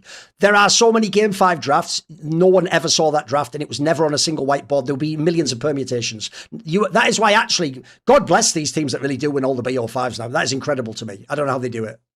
Yeah, I mean, I think we were blessed this time by the game 5s being better at MSI, for instance. They were better. But last year's MSI, the game 5s were trash. They were really, really bad. Yeah, and you can blame coaches, you can blame whatever. Realistically, Peter's mentioned this. You are put under more and more stress. Maybe this is exploring and exposing, rather, an area of the game which we're just bad at, historically, just globally, in terms of, drafting is probably not up to snuff to where it should be. If we view like this high level game of individual percent, perhaps drafting is not there. I mean, I've highlighted Gen.G and T1, two of the very best teams in the world. One of their worst aspects is drafting, even though they're so good in game. I think T1 very good at playing with the tools that they have. They just don't give themselves very good tools. And I think you could argue the same for Gen.G. You could argue the same for many teams out there. Maybe that does expose it. But then the question is, how long would that take to actually fix? Will it get fixed? We're 1.5 years into Fearless now. Has drafting gotten better over the course of that? I think it's arguable. Some teams, yes. Most teams, no. I think that, for instance, MSI, Liquid were great drafting. BLG, great up until, they were great up until like lower bracket, not lower bracket, after up until finals, really. And they didn't have great drafts versus Lion. But yeah, I mean, I think the number of teams at MSI that actually drafted well was a minority still. Sure. I think that's fair. I think part of the problem as well is how items work in League of Legends, right? Like in a perfect world, you'd have balance. Like there's essentially 4 types of comps, like disengage, or poke comps, engage comps, split push comps, and pick comps, right? With some nuances, right, in what those terms actually mean. But the items in League of Legends and the way that objectives work are not balanced to make each of those comps equal. And I think that's part of the issue as well, right? Like if you had the ability to make, Ivan being an actual counter in all metas to something which gets countered by Ivan, right? Then I think firstly we'd be living in a different game, but I think it would make drafting more feasible under these circumstances, right? Like the variety in drafting. But of course, like Ivan is not always viable because sometimes you just get 0 items that are buildable on Ivan, right? So even though it may in theory be a counter, your items and your runes don't give you the chance to do it, right? Just as an example. Yes. Okay, I think that we went through that one pretty well. So, did you know, a bit like when we were, if you saw in Counter-Strike, we had something like this, we have a t-shirt that you can actually buy as part of our collaboration with Into the M, who we've worked with for many, many years. They made this cool t-shirt. I've actually got it myself at home. And basically, what we're trying to do with these designs is they're not explicitly about esports. They're just cool t-shirts that have some thematic or abstract connection to esports. So this one, for example, celebrates Korean heritage. If you don't know, like, essentially, it's all about, like, like a Korean palace, and like it's got a cool. By the way, the collars really pop. Also, if you've never used Into the M shirts before, actually they're really soft. They have a nice like blend of fabrics within it, where it's like a little bit stretchy but nice and soft. And also, even if you wash it a bunch of times, it doesn't just become like hard cardboard and suddenly go like a bit grey instead of being black. Like it holds its colour and its shape pretty well. Actually, shout out Pendulum one time. So if you pick up our new collaboration t-shirt with Into the AM, you can order it at intotheam.com/LFN aka hyphen TEE, the word T spelled out 3. It's the third one we've done. Yeah, you can go and get it there. Get this t-shirt if you want to. By the way, it supports LFN. In theory, some of the money will go out to everyone because we all get money from the different shows and all the rest of it. And so it's another thing that helps support the company. It also just looks really cool. And because it's not specifically like a picture, by the way, we obviously don't have the rights to the likenesses to the players and the teams either. It's also not too nerdy. It's not like someone's going to look at it and go, that's weird, isn't it? And like I can tell you there's certain other sponsors I've had where they give you stuff where it's like, I can never wear that outside me. That's outrageous. Like but it's like some anime waifu with massive tits on. Like, brother, I'm not going to the gym with that on. Like, I'm a fucking normal human adult at this point in time, despite what people might think of the character I play on the internet. So anyway, shout out to that and to the M. Maybe buy that t-shirt and support us. Right, we will now do Nymaera's topic. So what is your topic? You hinted at it last week. What is it? I did hint at this topic, and it's one which I thought, well, let's spread our net a little wider, because this isn't just about analyzing the game or analyzing broadcast or the things like that. I want to just think about each of our perspectives on a very different topic which we've not covered before. So my question is, or rather topic, it's not necessarily phrased like a question, is create the best team of pro player names, one for each role. You may not take into account career success or level of play. However, player role, champion pool, or other real-life factors or other context you believe adds to the name's value may be considered. So I want to talk about player names because often the name it's obviously you use it to identify as a player, but there are definitely some names which are better and worse. And I think there are some great players with bad names, and there are some bad players with really good names as well. So where I wanted to start with this is, what do you guys consider a good name? Do you have a criteria? Is it completely case by case? Because for me, when I think of like a good player name, I think often I like it to have some kind of imagery attached to it. Doesn't have to be grandiose, but I like there to be some kind of imagery, something where I can relate it to something else and go, okay, I can build a brand around that. This is something unique which I can attach to the player. That's one of the first places you start. But do you guys have any other criteria for naming like value? I can just say mine, unfortunately, violates all your rules. So I did adhere to your rules, but mine is very simple. I've always said this. Whenever a fan goes, what a cool name, I always do think you are a pleb, because like me, surely you understand that who that player is, how he plays, and his ability level has completely warped your mind. Because I'd go one further, Nymaera. As I'm sure you found when doing the thought exercise of doing this list, most of the best players ever have either a mid or actually whack name. Like, I noticed pick out all the GOAT candidates. Their names suck. Like, by the way, isn't one of the dopest names ever Mad Life? That is like the name your 12-year-old brother would name in the game if Mad Life didn't exist, and you'd go, come on, kid. Like, you're going to look stupid with that. Faker, by the way, that if you're the greatest player ever, you wouldn't pick a name that implies you're a fraud. Like, but it's cool because it's Faker. So the problem I think is, like, and Chovy, by the way, is nothing. That is just nothing at all. Like, it's a Westerner. That name means now. Like, that sounds like some fucking a My Little Pony character or something. So I actually think the funny thing is, I do tend to go off who they are. I mean, I even like, I'll give you one angle based on the real life things I do like. I also like it where you do like unique things. Shout out the LPL one time, where you do things like, obviously they have names that are Chinese, so that name means nothing to me. It's just a generic bunch of Chinese syllables. But then if you make it cool, it becomes dope, doesn't it? So Zhao Hu suddenly seems legendary, isn't it? Even though there's a million people called Zhao, which means little if people don't know. Or an example would be, how about Soaz did some sort of almost like late speak shit of how the S is lower, but then the O and the A are big. Like, that's kind of cool. That's almost like some graph writing on a wall in it. So I think actually, unfortunately for me, the player mad skews it. So I did on this one try to just make it, what are the coolest names basically for me? Like, what if I saw that name knowing nothing, again, loading into a server, it's your 12-year-old brother picked the name, would I go, oh, that's a bit cheesy? Or would I go, that's kind of dope, bro? Like, listen, you actually 12-year-old player, but that's good. Hey, that's pretty sick. Next name, kid. That's how I went. What about you, Peter?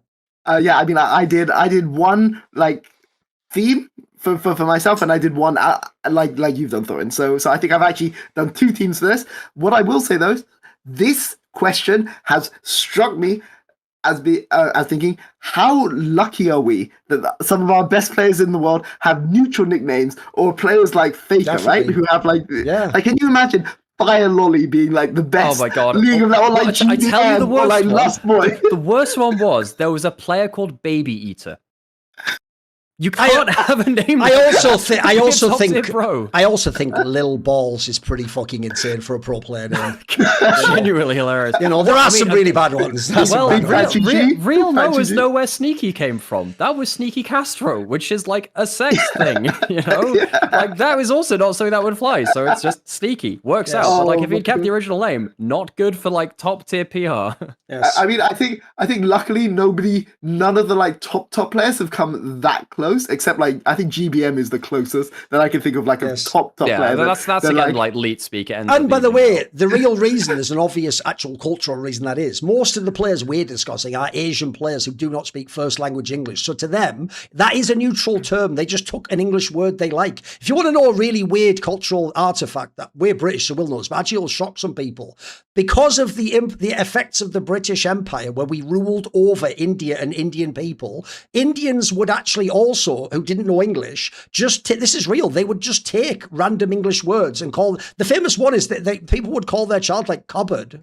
Because they just thought, oh, it's cool, it's like English. Actually, by the way, in Korea, I've told this story before. In Korea, you will go to restaurants, and in the same way as you've probably met some like fucking Chad in the gym who has like Chinese tattoo, but he doesn't really know what that means. They will just put on the wall in Korean restaurants gibberish English that doesn't even make sense. But they just go like, look, it's cool. It's kind of like, oh, look, it's English. Like, fuck, because half the people in there might not be able to read English in the same degree or know what the sentence means. So actually, that's also why we're lucky, because essentially, just like in StarCraft, they've just picked every noun and possible. Like there's players called Apple and everything you can imagine, bro, or just a generic mixture of syllables. Yeah. Let's get into it anyway. Let's do the actual names. Let's get into it. Okay. So, do you want to go first? You can start, Peter. You're the one who's claimed you got a whole theme, so hit me with it. Okay, yeah. So should I go with my team first? Yeah. Okay, so I've got a team with 5 players and 2 subs. Really? Okay. Wow. Yeah, I think his second team's going to be, I predict his second team is good. This theme thing is going to be so bad. I can already tell. Okay, hit me with it. So my first team is going to be Seraph in the top lane. I'm going to go with Inspired in the jungle. Yeah.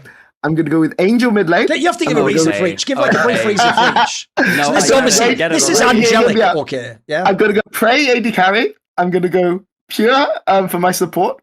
And the reason why I thought this name is because people may not know this, but God V used to be called Lucifer. Okay. So my subs are Lucifer mid lane, and I'm going Lust Boy support. Gina, just if you need to change your theme, so I've got the Divine Intervention. You could have chosen PP. You could have chosen PP God for this. I don't know. I think like Lost God to get the the 7 deadly sins influence there. Yeah. So there you go. Divine Intervention for my first team, and then I can go and switch into if going to that direction doesn't work, I can go in the other direction. By the way, that's even worse, because he just meant pick 5 names that sound good. Yours is Nightmare Fuel, because you're doing it like it's Team Rocket or something, you know. I don't know. So go on, Nymaera, hit me with one. In fairness, I also did have a backup one of like, if I was going to make a theme list, what would it be? Mine would be Team Olympus. So I'd have Zeus, Hades, Ares, Artemis, but I couldn't find a support. So I'd have to roll swap Athena into support. Because again, like anything which has kind of like that kind of level of culture to it allows you to build so much branding off of it. Like legitimately, I had to talk about this with some of the LCP casters currently, because they have a mid laner, and the guy I mentioned there is a guy called Ares, but it should just be Ares. You're playing on a team with a guy called Artemis. I'm taking the executive decision. If you want your branding to be stronger, do you want to be recognized more as a player? Call yourself Ares. It is much better for it. However, that's obviously the theme side of it as well. I'm actually just going to mention one name, because you're talking about the Chinese names, right? And this one actually did make my shortlist, and actually, it's my first or second for top lane, I think. One of my favorite names of all time is I think he used to play in the LPL and Invictus Gaming a couple of years ago. On Ultra Prime rather, a guy called Ijin. And Ichin is a Chinese name. He plays in the PCS now, I believe, as well. But he is a duelist top laner, a Riven main, one of the very few in the world in pro play, and his name basically is his real name, Yichin, but it means one sword, and he named himself after his main character. And that, to me, with the confluence of like real name, main champion, and like the way that it plays as well, is fucking incredible. So for me, Yichin, who's a top laner, who's played in both in the LPL and in the LCP, that's one of the names which I had to come up with. Do you want me to mention the other names from the team whilst we just go team by team? Or, I'll do one and then we'll each do okay, whatever cool. backup. So mine, I just did it purely off. I think these are just cool names. Like, I think with even though some of by the way, you'll see not all of them necessarily are, but I think these are just dope names when you see them, and they only get bad if a bad player uses them. Right? Luckily for me, already works, doesn't it? Top lane, Flame. Yeah, it's great. Yeah, You just can't fuck with that, mate. It's great. Unless you're dog shit in the game, that's a pretty cool fucking name. Also, it's single syllable. Really good to say. It's easy. Then for jungle, this one is one of the only ones that's cool, and this is one of the most dope running. Tarzan. It's the fucking jungle. He's mine as well. I actually think it's so sad that guy lost so much, because if he'd have been a mega winner, he would be literally one of the most famous players to ever play any esport. That's the most insane, like, culture fit I've ever seen. For mid lane, for that one, there's a lot. What's funny is, by the way, the actual role I think has the coolest name is actually ADC. But for mid lane, again, I'm just thinking nothing attached. Crown. Yes. It's the main fucking role of the game. By the way, if Faker's name actually was Crown, do you know how much more dope that would be? That he won all the fucking championships. Like, that would be fucking amazing. And by the way, his whole branding would be having a crown. They'd probably even make a fucking crown for when he win 5 worlds. He'd have won that. Like, again, that'd just be amazing. For ADC, there are so many for this, because there are so many ADC ones that relate almost to the game as well. So I actually think for this one, I went more with just the cool angle. Because, by the way, I'll give you a quicker... No, we'll do that in a second. Like I said, we can do the backups afterwards. I actually think for ADC, it's also a good job. He's great. The deft. Yep. Think about it. To be an ADC, you might think it's a power position. Isn't ADC also about dancing around and having a deftness of touch and using like skill and dodging skill shots and continual outputting? I think deft is one of those, again, what fucking unbelievable. There's no way he picked it knowing what it really meant, by the way, but what a fucking dope name. And then for support, I actually think for this one, right now, people might flame him. I don't care. If you are support, think about support. You are always helping. You are someone who's doing... By the way, you often have lots of enchanted things. I think Delight is one of the dopest fucking... What a cool name. That just fucking sounds... And support traditionally is more of sort of like... It's not really the uber masculine. It's not the top... I'm the duelist. Support is like... Delight just sounds fucking awesome. If I load in my support's Delight, okay, let's go. That's my team. Delight's a really good one. I'll do my team, which I've got in this then. So I've mentioned Ichen. I actually think this one is so badass. But again, this doesn't work unless you're like, it doesn't work if you're really bad. YSKM was another LPL top laner whose name is short for "You Should Know Me."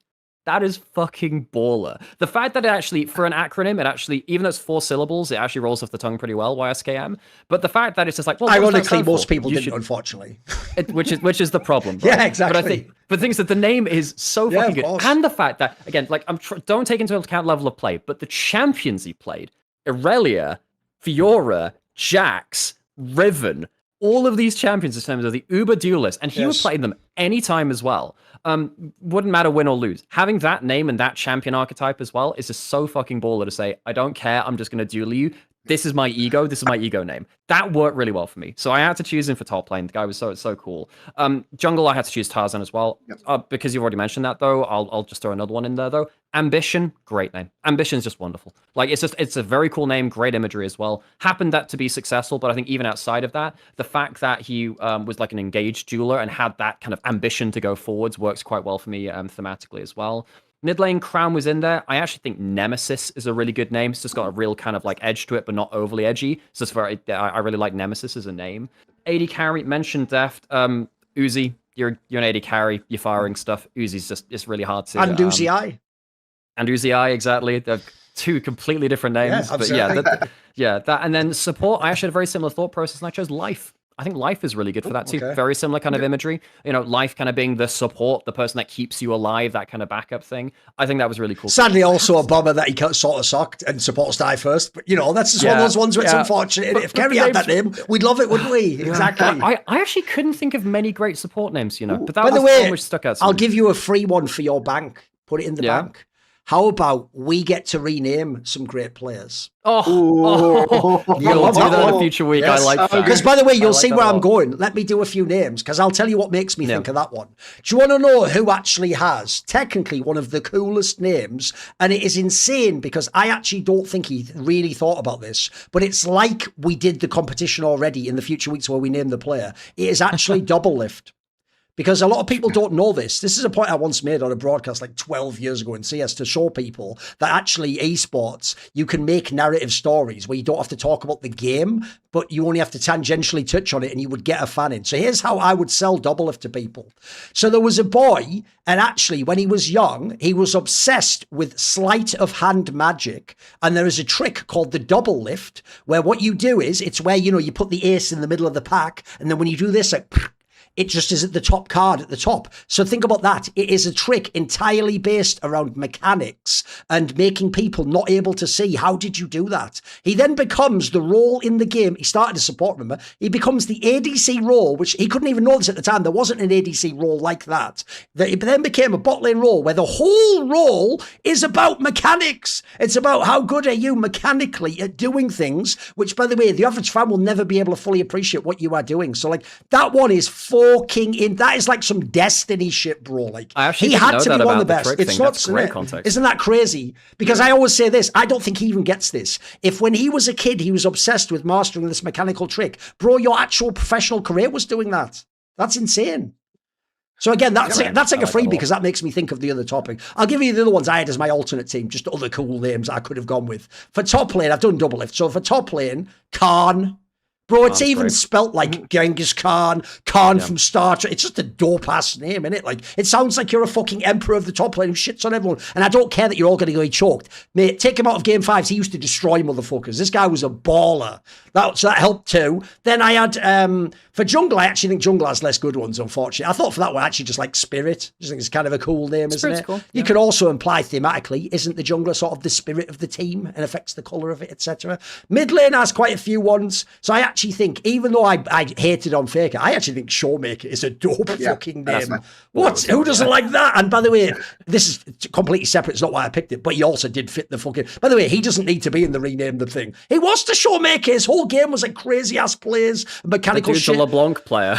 And then the other one I thought for support was the other one. This is obviously actually things outside of the game again, like Khan. It's Ming. If you don't know, Ming the Merciless. That is one of the most dope fucking sci-fi characters of all time. It's one of the greatest antagonists ever. And also, in this case, this guy also had Mad Ego and was a fucking king of the LPL, wasn't he? So there would be my alternate. What, did you have any other ones you wanted to chuck in without going too far? So I have my top names, which were Flame, Tarzan. I just agree with you. I just completely agree that those are the best. Canyon, honorable mention for jungle. I mean, by the way, the reason why that's clever, obviously, is because you tried to gap them in the jungle, innit? That's even that's why it became a very genius name, didn't it? Yep, Showmaker for mid, I think is just. I feel like he's clear of the others. For AD carry, there's so many good ones. There's like Viper, there's Ruler, there's like Uzi. You know, just pick. Yep. I also think Viper is underrated. Viper even sounds dope, doesn't it? Like, it sounds awesome. Well, there have been like 2 or 3 Vipers across this, because there was the top lane one in NA as well. By the way, that's actually an underrated reason to pick a name too. Unfortunately, if you pick too generic a name, as you'll see on Gamepedia, 7 other fucking people will pick that name. So that's also a downside, sadly, isn't it? Yeah, it's like Shadow. I remember Shadow when he wanted to be called Shadow. There were so many shadows already. He had to like... It's why, by the way, as a random aside, that's one of the things I always said was cool. Because since me and Peter actually were old enough that this was real, I was there when in the early 2000s, a young player from Portugal said, "Hey, my name's Ronaldo." And we all went, "You idiot. That's one of the greatest players of all time. You'll never be Ronaldo." And the gag is, he is now Ronaldo because he's the most famous player in the world. And they call the other guy R9. He stole his name because he was so good. By the way, that's just an anime fucking plot line, isn't it? You actually but again, you are making a hard road for yourself if you steal someone's name, certainly. And my support is Kaiser, which I think is going the opposite way from... That is a very good name. You are right. but yeah, those are mine. Special shout out though, Flame and Tarzan, tier. Oh, you guys can't see me because my camera's broken. But like top tier. Like, by the way, I've also got one other one since he just came back. Now it's relevant. Even though I think this player sucks, you'll never convince me otherwise. And if Dom was in the call, I'd say cover your ears, Dom. Tactical is one of the coolest names ever. He just fucking sucks. Really he just sucks in the game. It was anything but tactical. He used to fucking jump in the middle of the team fight. So, but it's a great name. By the way, here's the real joke. Do you know? I'm going to cheat here. Do you know who should have the name Tactical? Reckless. Who? His entire fucking style was like exact way of playing, wasn't it? Yeah. So I'm sort of giving you Reckless is almost a great name. It's I mean, obviously the spelling of it makes it more unique. The problem with Reckless is that he was a very like conservative player. Like if the play here's the problem though. No, you're getting it wrong. if his name was Rec Moore, it'd be, his name's perfect. I always said, you wrote the gag in, bro. What, you won't fight and your name's Reckless? The rule's doing damage, homie. Yeah. What are we doing here? You're setting yourself up for these ones, mate. Oh, this is easy material. You give me lips. Yeah. I think the other names, because we've actually mentioned most of the names which I've gone over as well. I think that you've mentioned Prey. I think Prey is one of the best names out there too, because it has that double imagery of like Prey as in like hunter and prey, and then it's also like Prey as in the religious side of it too. The fact that he had like that one godlike cross and map Ash era as well, that obviously adds into it, knowing the play in there, but obviously not taking that into account. I think Prey, you've got so much to work with. I think that Duke is a really cool name in top lane. It's just cool. It's a single syllable, similar kind of imagery. Impact, very versatile as well. Impact's very good there. I think that's most of the top lane, as I mentioned. Mentioned Ambition.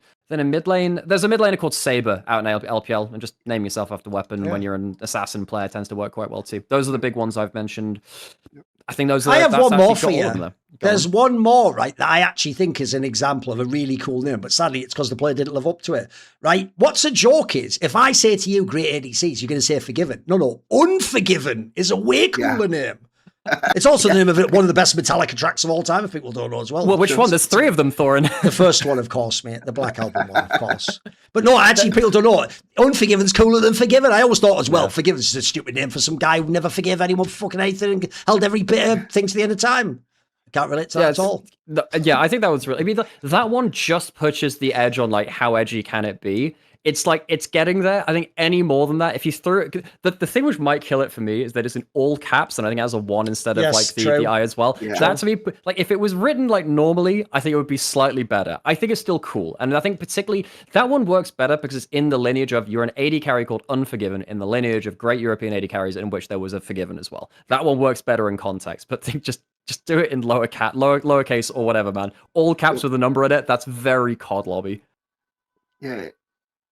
Okay, right, we do have one more Polymarket and then we'll do the Q&A. So this Polymarket was, since we did LCK, another thing that MSI and LEC's made interesting is suddenly we have quite a big discussion about LEC, don't we, boys? Because Dylan Falco's gone. I'm sorry, I do not believe, even though I actually think this is a very interesting move that I'm not totally against. I say it this way, I think 2/3 of the way I'm against it because I would have just stuck with what I had, but 1/3 of it is the Hail Mary that you do something extra. Obviously, I actually do think people underestimate Dylan Falco's impact on G2. I think people do that thing, Remain himself, like, we've got top 2 players in every position. Homie, that doesn't win. That you still need more than that to win the game, I'm afraid. Ask Gen.G how that works. They should have won every fucking tournament ever by that logic. So my problem is, I do think all of a sudden, the whole, well, I guess G2 will just win it, who's coming second, that's no longer a discussion. And also add in, Casey's making this run at fucking EWC as we speak. I think all of a sudden this became more interesting, and it is reflected here on the Polymarket, because as you can see, look, Fnatic for the gag is 1%. I won't even get into it, but on Summoning Insight, me and Yamato will go into their asses, because you know what? You guys should actually fucking send an apology to Dardo, because whoever they got afterwards is way worse. Bro, they've just signed the guy I spent the whole fucking year hating his guts on IG, even though Rookie wasn't even there. I'm just like, fuck this guy. I can't believe you signed that player. So they're a joke, but let's be real. G2's still a favourite, but they're only at 31%. If you believe in them, great value. Giant X! Don't ask me how. Giant X is at 24%. KC is 17%. MCoy 11%. And Navi at 6%. Right. Who wins the split? Same question as usual. Who wins the split and which is the best value? Do you want to start, Peter? Well, before we start, finals are in Madrid, right? They're hosted by Koi. I'll double check, but I think so, yes, because I believe it was that way around, yes. That's a fair thing to consider, actually. Okay, so I think since we're talking about G2, I think that there is potential in the future for Perks to be a very, very good coach. No, apparently according to on Gamepedia, it just says Germany, mate. It just says Germany. Oh, it says Germany? Okay. Oh, wait, no, that's just the playoffs in general. Actually, to be fair, the final will be a separate venue, won't it? And I was just looking on Gamepedia. Yeah. You're probably right. Okay, Bob. I think the signing of Perks is going to could make G2 better in the future, but it's been proven that making this change in the middle of the year is very, very risky. So I wouldn't go with G2 if they are valued at this much. I think. By the way, if I Google LOL Esports, says that the summer finals is in Nice, France. Oh, they did the announcement for it at they did it over MSI or just before that. Yeah, so Nice is where the finals are. So it's in France, actually. Okay. Well, then in that case, that makes me think that KC are very, very good value here. Like, I mean, KC at 17% in front of a French audience that are all going to be cheering for them and booing for every opponent with the commentary in the stadium in French because that's the law for any tournament which is held in France. I think KC is where the value is. Can I hop onto that too? Because one of my biggest things which I would have held against KC was that Canna falls apart against hostile crowds on big stages. We saw that last year in the run-up to Worlds, where they bombed out of last year's big playoff matches in Madrid, right? Yeah. In Spain. Sorry, was that in Barcelona or in Madrid? Anyways, in Spain. It was in one of the two. One of the two cities anyway. I can't remember the specifics now. But yeah, Canna falls apart on those stages. He is much better when the crowd's behind him, and Canna is the most important member of KC. Now, KC just came off of a bad MSI. They did. Like, they've got a lot to fix.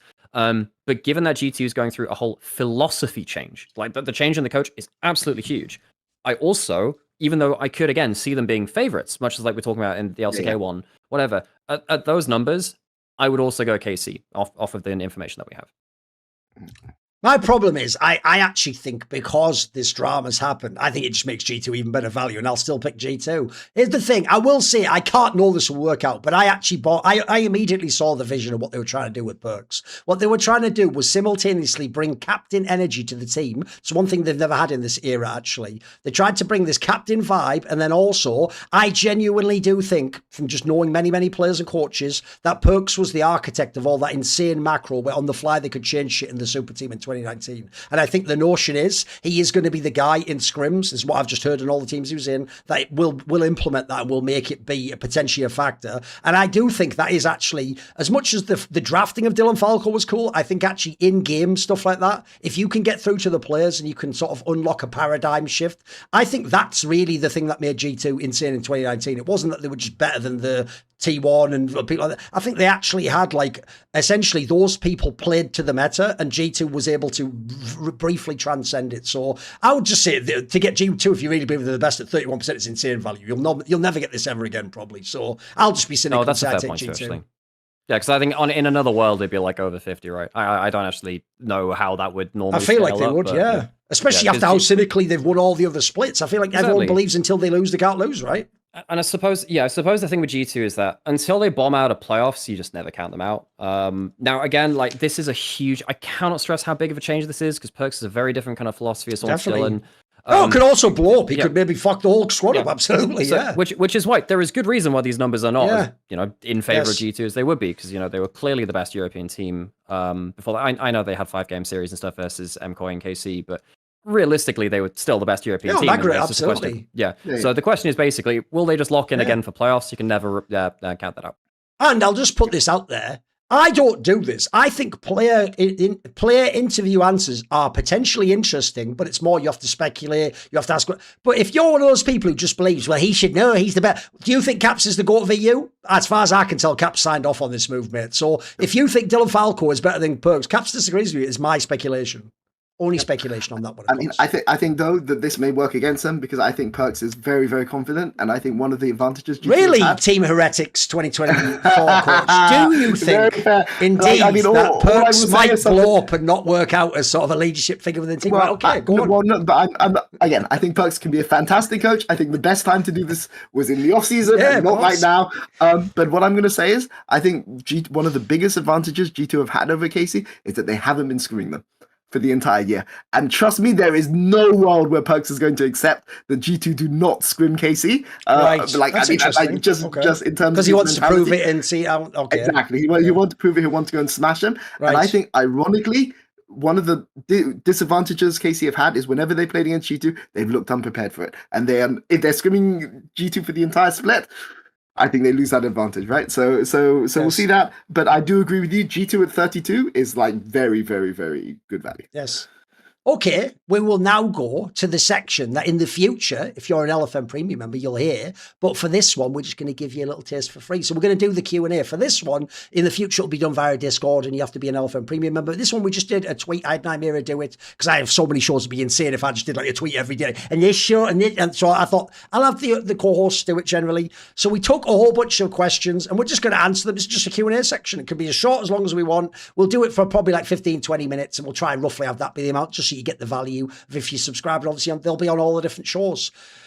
So Virtual Taco, you'll also get your name read out as long as it's not something obscene, said, what were the most exciting and fun newcomer teams that had an immediate impact in their region and what made watching them so exciting? He gives his example. It's a good one on point.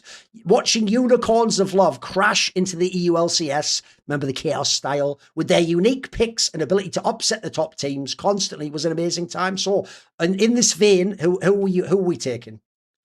I can already tell you right now, Nymaera's going to pick some like bullshit, like 11th place LPL team, someone who played second in the LGL. They had a cool name.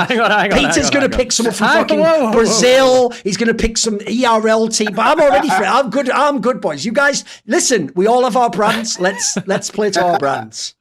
Hang on. So first off, motherfucker, I was going to mention Griffin. Griffin. Okay. Griffin. Okay, so Griffin's up there. Oh, I've got to pick a team along. If it helps, we can talk about Griffin later. I will choose a fucking LPL of course. I think you have to choose E-Star. I think E-Star. Exactly. I knew it. But it was never going to be RNG or so. Was it? It was never going to be. But it has to be a new upstart team. E-Star came in with like a lot of players which actually went on to do a lot of great things. So they had like Wei and Cryan, who both went on to be MSI winners, and they were both like, and I think the coach as well was like really well renowned as well. Wink and Shousey were real long-term kind of players in LPL too. Not gonna lie, I'm not as refreshed on these actual games, but E-Star was one of the first, like, because they came in and they were forever kind of like known as one of the greatest like academy / developmental prospects which came through. So E-Star in like, what was it, 2020? They really made a bit of a rise in LPL at that point. Yep. So you did read me. I hate that you did that, Doug. You did it. That was a good read. It's all good. It's all good. I didn't have a CB. I couldn't think of a CB law team. The one that I was going to go with was Splice. And why this is Splice with Yamato. He doesn't mean his one. Yes. Exactly. Yeah, no, my one was later. But that's Wonder.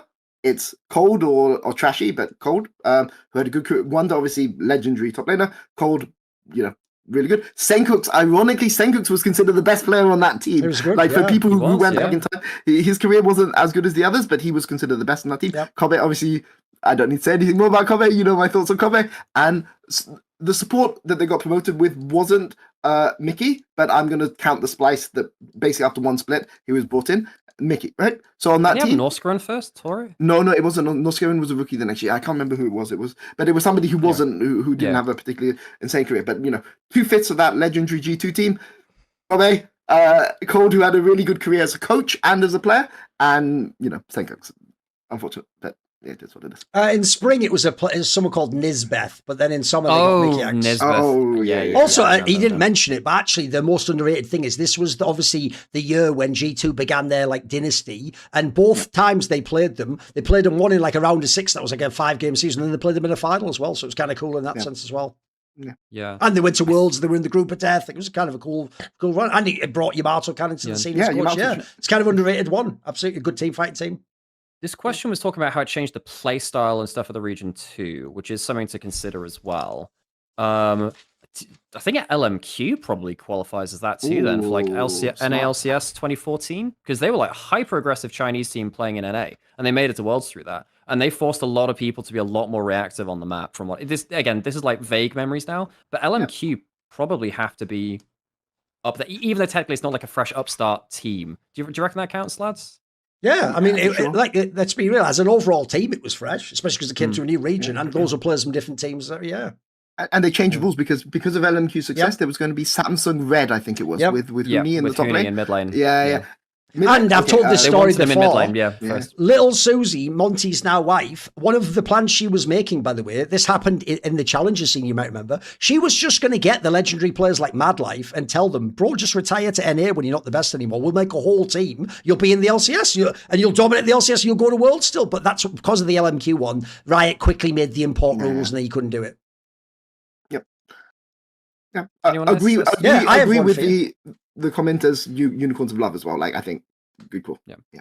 I'm just trying to find the actual proper one, though, because I've just got to quickly... Wait there one second. I'm just going to find... Top Esports probably qualify for LPL as well. First split they came in with, Knight 369. They probably qualify at that point too. Yeah, if people don't know, Kira will tell you this, but no one else remembers this. It actually wasn't later when they were in the finals. Like, if you don't know, Knight actually is one of the craziest rookies to ever play League of Legends. Like, no joke, his first year, he was doing, but let's say he was better even the trophy his first year. He actually was like an MVP candidate almost. Like, he was unfucking believable. Right? I would say an obvious one to me has to be Damwon. Oh shit, that's a really good point. Remember, in their first year, they were in the fucking third in the playoffs. They went to Worlds. Yes, they lost to G2. But if you remember, think about what they did. What's funny is they didn't necessarily change the region, but I think what they did is hard play it into the classic strengths of the region. So if you remember, even though in the modern day you have all these godlike ADCs, notice a lot of them had to play their trade in the LPL. It was traditionally the case in the LCK. You actually more had the weak side ADC. It was the Woong, it was the Prey type person. Those were the people who played Captain Jack. These weren't the people you played around. You play around in the team fight. I've always said top lane carry is the fucking position that was invented in the LCK. And this team was the top side team. That's why the whole dynasty was Nagori, Canyon, and Showmaker. And they just played to their super strengths in that reality. In fact, most people couldn't even name the original bot lane. It wasn't Ghost. I can tell you what, some of them one of them was in the EU LCS, believe it or not. It was Nuclear, wasn't it? So Nuclear, yeah. People will forget that team was always about, bot, you just don't die, mate, and then the top side will destroy everyone. I always thought that actually, I do think, by the way, Griffin and Damwon combined, what it made people in the LCK do is this is the era, remember, after we got rid of Tracker's Knife. Everyone stops min-maxing like strategical. Everyone starts stacking power. You've got to have superstar players, boy. You've got to have a lot of punching power. Yep.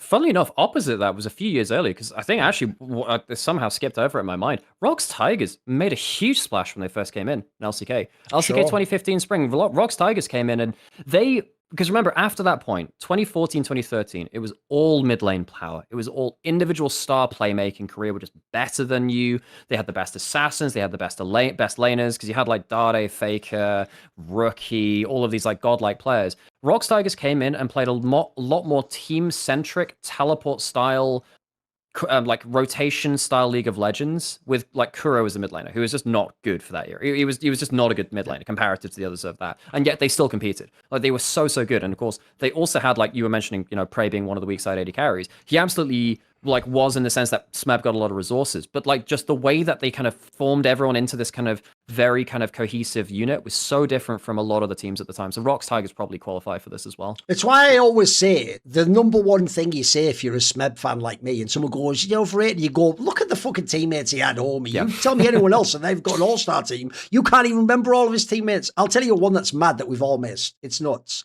But it's all going to be obvious when I say it. Cloud9. That's a great call. They were all new players, all new players to the top level. And remember, they didn't just come in the league. Remember, this was a league that TSM, CLG ran. They came in, went 25-3, and then just ran the playoffs also. That's fucking, if you don't know, there's another example of like, I actually think if you go back and look, I used to say that was my favourite team to watch at the time, because I still think it's a slightly underskilled team. Like if you go back and look, first of all, the three traditional carry roles, none of those are contenders for the greatest at their role. Balls is the top laner. He was literally like a rumble specialist. That was real. Then mid lane high. I mean, the joke is within a year, as long as Rinse blew up, and he just had to play off like shot call, like some proto fucking what do you call it, Doinby 0.1 or something. Then you had Sneaky Castro. Sneaky was like the guy who was like, we're going to give you no help in lane, bro. Just do something in a team fight. And Elimination literally was just doing the picks. Later, he literally just had a notebook, wasn't even in the team. And actually, the star was Meteos. And by the way, that era of Meteos was not like any other era. That was the era when he played the super carry, the Nasus and the Zac and all that shit. It wasn't until later he became the I gank and I do the pathing shit. I think they revolutionized like Western League of Legends. Like everyone likes to donk on NA for having bad shot calling macro. They had fantastic macro. The problem was they didn't have strong enough hands to win tournaments with doing it. So, but I always thought macro-wise they were mega. Well, one of the biggest, in fact, this might actually be, maybe this is something we should do as a topic in the future. This will be a long time looking back. What if High didn't have the, the collapsed lung and you played All-Star 2014, like the precursor to MSI? No, that version of Cloud9 was great. They were really fucking good. And you never quite came back from that injury. Never quite did. That team was really good. Just because you guys mentioned Cloud9, I mean, like, the thing that I completely forgot, because they seem like they've been around forever, EDG. 2014, destroying the world elite were like the Chinese By the way, team. if people don't know, that's the reason why for many years people hated Aaron and Clearlove, because they were Team WE was not only the best Chinese team, it was viewed as the most popular, and that was considered betrayal that they left, because if you don't know, Wei Zhao and them kept playing after that. So that was considered a betrayal, and I always tell this detail. Even though the team won something like 8 out of 9 lands, both LPL splits, and it still made top 8 at Worlds, at the end of the year, they gave OMG all the Chinese esports awards because all the fans said, fuck EDG on some hoo-poo rating shit, where it's like, we don't care that you were the best team. You do not get to win it because you basically did like the NWO heel turn in wrestling, as it were, some shit like that. I agree, Pete, that's nuts. People forget they were actually the best team, And people forget the World Elite were considered the team that won the international tournaments, right? Whereas EDG were the team that always fucked up in international tournaments. So that took years to heal that. No, that actually did stay in the LPL. Think about it. Mid-Ocean, number 1 LPL seed isn't necessarily going to win the tournament. Yeah. Well, and then the last team I'll mention for this is actually G2 in Europe as well. Like G2 when they actually promoted in 2016. I mean, like they took over the Fnatic dynasty. Like I could have maybe argued like Origin the year before, but it felt like they were basically the same team as the old Fnatic. But so that felt like maybe less good. But like G2, like they completely changed the narrative around all of Europe, and it suddenly wasn't just everyone beats everyone, then Fnatic wins. It's actually G2 are the top dogs now. And I know they started losing again in 2017, right, where Fnatic bounced back, or whenever it was, like 2018 rather, when they bounced back. But like G2 like really hit the ground running, and they were very exciting to watch because it meant that it wasn't just Fnatic winning everything anymore. By the way, since I didn't do a European one, I'll tell you the European one everyone's missed as well. MCOY. Yeah, fair play. Yeah. They literally went to Worlds. They were fucking in the final immediately. Although, which point do you cut it off for? Like the new Spanish roster, or like the Mad Lions ones before that? Where do you that's different. That's a totally different. We're talking about rosters, though. To me, it's not the org. I'm doing the team. Like that was a totally fresh team. Yeah, absolutely. That's fair. And I just think if you look back, yes, true. Adam and Striker gave them an assist in the playoffs, but even so, the idea with Frescovi, it wasn't Jojo there, boys. Frescovi was in the final of the first split. Yep, that's true. That is actually some Vardags unicorns. That is some trivia shit. That's in the, what do you call it? Trivial Pursuit fucking super get the wedge to win the whole game, isn't it? Who was the mid laner who was able to beat Nuke and Humanoid in the playoffs to make the final of the first split? Everyone's going to go every other fucking name in the universe. They're never going to get Frescovi ever. The joke is I don't even know if Frescovi would get that one. Anyway, next question. They can't all be insane long. G the 30 says, what is the requirement to be a champion contender coach in league? Looking at the coaches, especially T1s, they may be former pros, but they suck at drafting or giving the right comp to the players. That's his opinion, not mine, even though I said, by the way, if you really want to just clip me saying all the questions, you could fuck up social media even more. I don't personally agree all T1's coaches How bold of you, Thorin. And drafting. I know, exactly. So what do you think? Peter, as someone who, it does say content. I was going to say it never was a champion coach. Yeah. You were actually in an LCS, the little kids. I'm on CVLOL twice. I'm on LCS. Oh yeah, my bad. CVLOL exists. Yeah. Anyway, no, the point is, you were a contender coach. So, what do you think? What are the requirements? What do you think you have to do that? I mean, I'll say that this is a really hard question because when I went to LCS, I didn't think that a lot of the coaches are very good. You have to be good in networking. You have to have good game knowledge. Or you have to be lucky, preferably a combination of the three. Okay. Yeah, that's what I'll say to that. Like I've seen coaches that I thought were pretty awful who are multi-champions.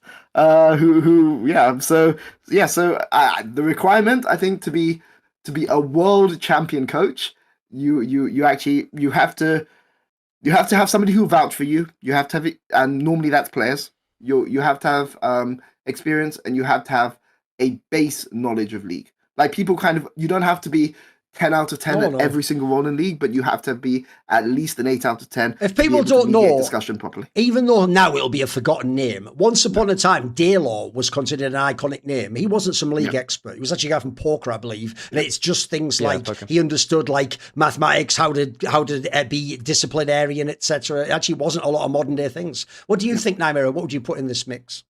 To be a contender, I think actually the biggest thing is you need to be good at problem solving in terms of personal relationships and personal dynamics. You need to be able to use your authority gracefully. If you slam the hammer down in the wrong way, you completely lose the trust of your players and the organization in some parts, and it just falls apart. I think realistically, coaches throughout most of League of Legends history, haven't needed game knowledge. They haven't actually needed to be a good player themselves. And I in some ways, that shouldn't ever have to be a requirement as long as you're enabling the players to do the right thing. The biggest thing is if shit starts to like hit the fan, you need to know how to react in those situations and not have a team dynamic just break apart. Because every team, once things start going wrong, will have those flashpoint moments. You must know how to like resolve them to kind of like lower the tension in those moments, or even raise it in some cases if you need to air things out. But you need to be a good like people person for that group of players. That does change from person to person. It changes from character type to character type. But I actually think in League, in Western leagues anyway, I think in the East is a bit different because again, the way that authority is culturally different between the East and the West, and again, it'll change from team to team and from country to country too, is very, very different between East and West. But particularly in the West, I actually think the biggest thing you got to do is make sure your players aren't trying to kill each other towards the end of the year. Sure. I think basically the two. Okay, here we go. To be amongst the best coaches in the world, you have to be able to talk your star player, Bin in this case, from when he's walked out on the team, left the team house because of an argument. You have to be able to talk him back to get him to play at the top level and go and take him international. Or my favorite moment, if you're talking about top coaches, there was a moment OMG versus RNG semi-finals of Worlds in 2014 where 2-2 and Uzi refuses to go backstage with the rest of his team because he's so pissed off at the team, and his head coach, who was called Chris, talked him out of it, got him refocused in time for game 5, and he had a really, really great performance in game 5. And to me, that is like, you want to be god tier coach, you have to be able to talk a player like Uzi off a stage without tilting him out of the world, and get him remoted for game 5. And that doesn't involve that much game knowledge, right? That's what I would say then. You'll notice so little of this is actually about gameplay or anything. It's so much about interpersonal stuff and stuff. I've done 4 different categories because they each have a corresponding value, right? But I would say if you have 2, you might be able to, you probably need 3 out of the 4. I doubt anyone ever had all 4 personally. So I would say you wouldn't need to be smart, because if you're smart, you might have the answers. That's a great way to get people to do what you want. You should be charismatic because you want people to buy into what you want to do. That can even help if you don't have the answers, by the way. You need to be able to communicate, because that is how you're actually going to be understood. It's one thing to have a great plan, to be charismatic. If you can't understand what the fuck you're asking them to do, you are in for a hard time. And then the last one is, as said, mediate, because that then covers politics. And politics actually is probably the sleeper factor as to why the majority of teams collapse, break up, all sorts of shit, why people can't join teams. So anyway, there you go. I would say, as someone who had 0 fucking experience coaching, there's what I would say.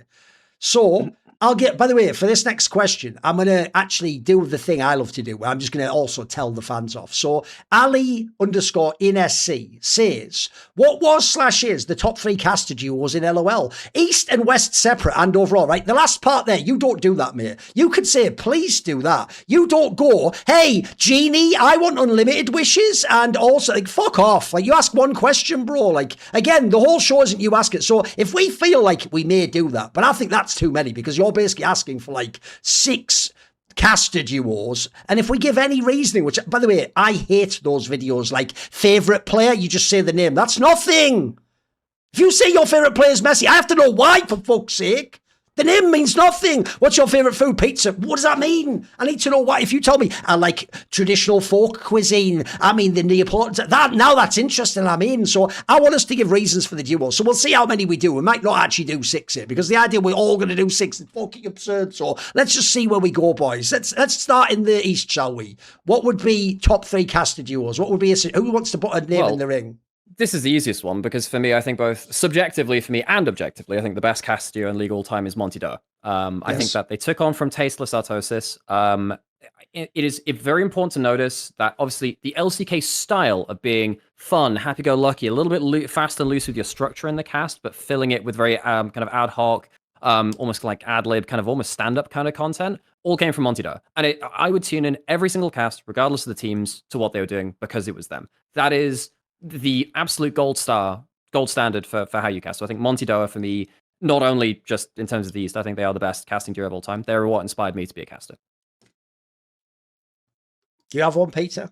This is really hard because I don't know how to judge objectively good casting, because I'll be honest, like it's a subjective question, bro. Yeah, but I mean, as a coach, you're like watching games at 2 times speed, or you're backstage, right? Yeah. So I can think of individual casters I really like, but in terms of casting duos, it's a bit hard for me. I mean, I call out people like Captain Flowers, you know, but who is the duo with Captain Flowers? Is it like Captain Flowers is there? I mean, the real problem with any Western one, I can already tell you the problem. It's actually considered a feature, not a bugbear, right? That there aren't casting duos. They don't want them because of Monty Doran says that's also. So unfortunately, there aren't any. They mix them up, and they have all sorts of internal reasons to why they give them. Yeah.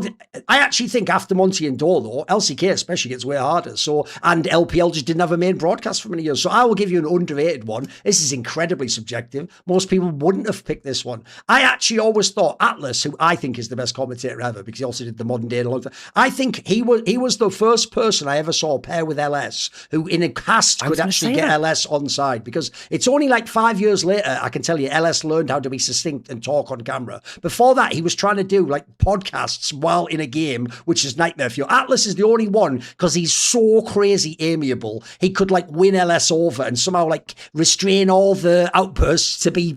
That was actually a great duo. It didn't last a long time, but it was pretty good, I thought. I was also going to mention that too. I also took a lot of inspiration from them, specifically because they are the best caster duo of all time. This ties into what you were saying, Thorin, effectively with how do you get someone back on track when they're tangenting all the time. I tangent all the time in podcasts and in casts, and I do this with a bunch of other co-casters as well. But it's just doing that kind of like turn on a dime, where you are just going completely silly off the rails in one moment, and within one sentence you're locked in for a team fight. I think that Atlas and LS were the best duo of doing that of all time. I don't think there's any duo which has gotten as close. I think even, Monty and Doa, I think they were really, really good at their ad-lib stuff, and I think that's obviously where they take that from too. But in terms of the speed of the tone shift and how it didn't feel jarring, Atlas and LS, absolutely top tier. Also backed up with the fact that LS this is such an important thing. This applies to both Monty and to LS. If you are a color caster, be opinionated and stand by your opinions. Just don't kill your point with context too much. Just make your point, stand by it. And if you have good enough, like succinct qualifying factors, talk about that. But otherwise, just let your point stand for itself. And I think LS and Monty are two of the very best doing that of all time. So it's no surprise that those two duos are the ones which crop up in this conversation. I actually think, though, there are some LPL ones, because here's the problem. For LCK after that, I actually think it's hard to pick another duo. Like, for example, one of the weirdest things people don't know is Papa Smithy never really had a great partner at that time. He was more the transition between Monty Dor and then the latter people I mentioned. So I'll tell you what, I will do it's called a deep cut, because you have to have watched the LPL to get this one. And what's hilarious is I already know, on point, by the way, branding hilarious, you are going to think, there's no way this guy sucks. When he was in the LPL, Hysterics was good, and I thought Hysterics and Lyric was a really good combo. Yes. They worked well together. And Lyric, by the way, I think just has a dope voice. I think he's like a metal singer or something. He just has a fucking baller voice. He's a guitarist, so he actually does everything but vocals. Right. So he's a great guitarist, though. He's been a touring musician. For me, at one point, he was like the heart of the LPL. I thought he was a fire. I think he was a banger. Anyone else before we go to the West? I think that, I actually think Munchables and myself were really fucking good when we were in LPL. I really rated us. I think towards the end of it, that was good. Bruh, you didn't even pick yourself and your own brother. Fucking hell. No. But the problem. Shush. We never got a chance to do it on official LPL. Oh, I see. Right, okay. We never got a chance to do it on official LPL. Right, you saved it there. You saved it there. It's all good. Yeah. Yeah. But I think Munchables and myself were really good at that point too. But I also think, I think Munchables in general, I am so surprised he never got a chance at LEC, because I think Munchables is so fucking good in general, just an individual caster. I think him with Lyric also was very good. Him and Dagda were a pretty good duo. I think Dagda was excellent while he was in LPL as well, and I've enjoyed his work on LEC as well, but I think his LPL work was really, really special. But I think in terms of those duos, I think Lyric is highly underrated now. I think Lyric is one of the best color casters of all time. I'm glad you shouted him out. Also, just sad that he had to leave the scene essentially and couldn't get the gigs and sadly wasn't at the internationals. I'm sure there'll be stuff which, like, I don't know. I don't really know when it's the right to talk about all of that stuff. But yeah, Lyric is fantastic. I got to only work with him directly on one show, which was the last LPL finals we did. That guy's such a star. Lyric, he's wonderful to work with. He takes a genuine interest in his co-casters and he gets the most out of them. He's very knowledgeable. He's just very charismatic. He always knows how to deliver a point. This guy is so fucking good. The fact that he wasn't on, again, the fact that he wasn't more like entrenched within the biggest broadcasters is a very upsetting piece of broadcast history, I think. Right. Despite the aforementioned conditions, let's do some Western casting duos. Who wants to start? Because did you ever even watch games with the casting in the West, Peter? Surely you only ever watched like LCK and LPL, right? To be honest, I tend to watch games on ×2, and then I watch shows afterwards. So I'm the absolute worst person. No. By the way, it's why I have the same problem. I used to do that myself. So many times I would come in to like a show with Dom and go, "Did you hear the cast?" And he'd go, "Well, no, I was co-streaming the game on it." So I'd be like, "Yeah, my bad. I didn't thought that one through actually." Okay, well, I think if the obvious one has to be the Monty and Joe. It's D-Man and Joe Miller. I was going to mention that. Because if people don't know, they both, even from other games and from FPS games, they're actually from the Shoutcaster area, where it's about how good your voice is in case you don't get seen. They both just have cool voices. Actually, both of them quite underrated for the era, technical ability, say all the shit, etc. I always thought they were pretty cool. Yeah, now the issue with them is that they were both play-by-plays, so they didn't have the same kind of like balance. That was just the era back then, though, but that's just the era. I would also put them on the short list. I think they were just their voices were. I think nowadays most play-by-plays fall into the whole rap god or harsh grit kind of style of hype. They very much didn't do that. They had very unique voices. You always knew what they were saying. They had very clear diction and they had very clear enunciation. Always had the hype as well. Very, very good. And I think that people miss them for good reasons. Yeah, for sure. I've got another one. You can say if you disagree, obviously throwing your rock. I'll tell you the one I think is underrated. And this is where I'm always going to be legit, by the way. I don't have to like you as a person. I won't go into why. And don't bother asking any question. It won't be that interesting. I've never personally been a fan of the person that Dracos is. You could probably infer if you think about who was in his friend circle, why that might be. But I'll tell you what, I think Dracos and Cadril was fire. That was fire in the booth because Dracos had the vocal side of it. And then Cadril, I actually do think the big what if, the alternate Doctor Strange reality, is the world where they just give Cadril the fucking bag as a caster. He never goes and is a co-streamer. I think to this day, he would be a fucking unbelievable cat. He really had, he was going to be like the prodigy of like fucking color commentary. He was really good. And that combo was fire. And it wasn't around that long, but it was just really good.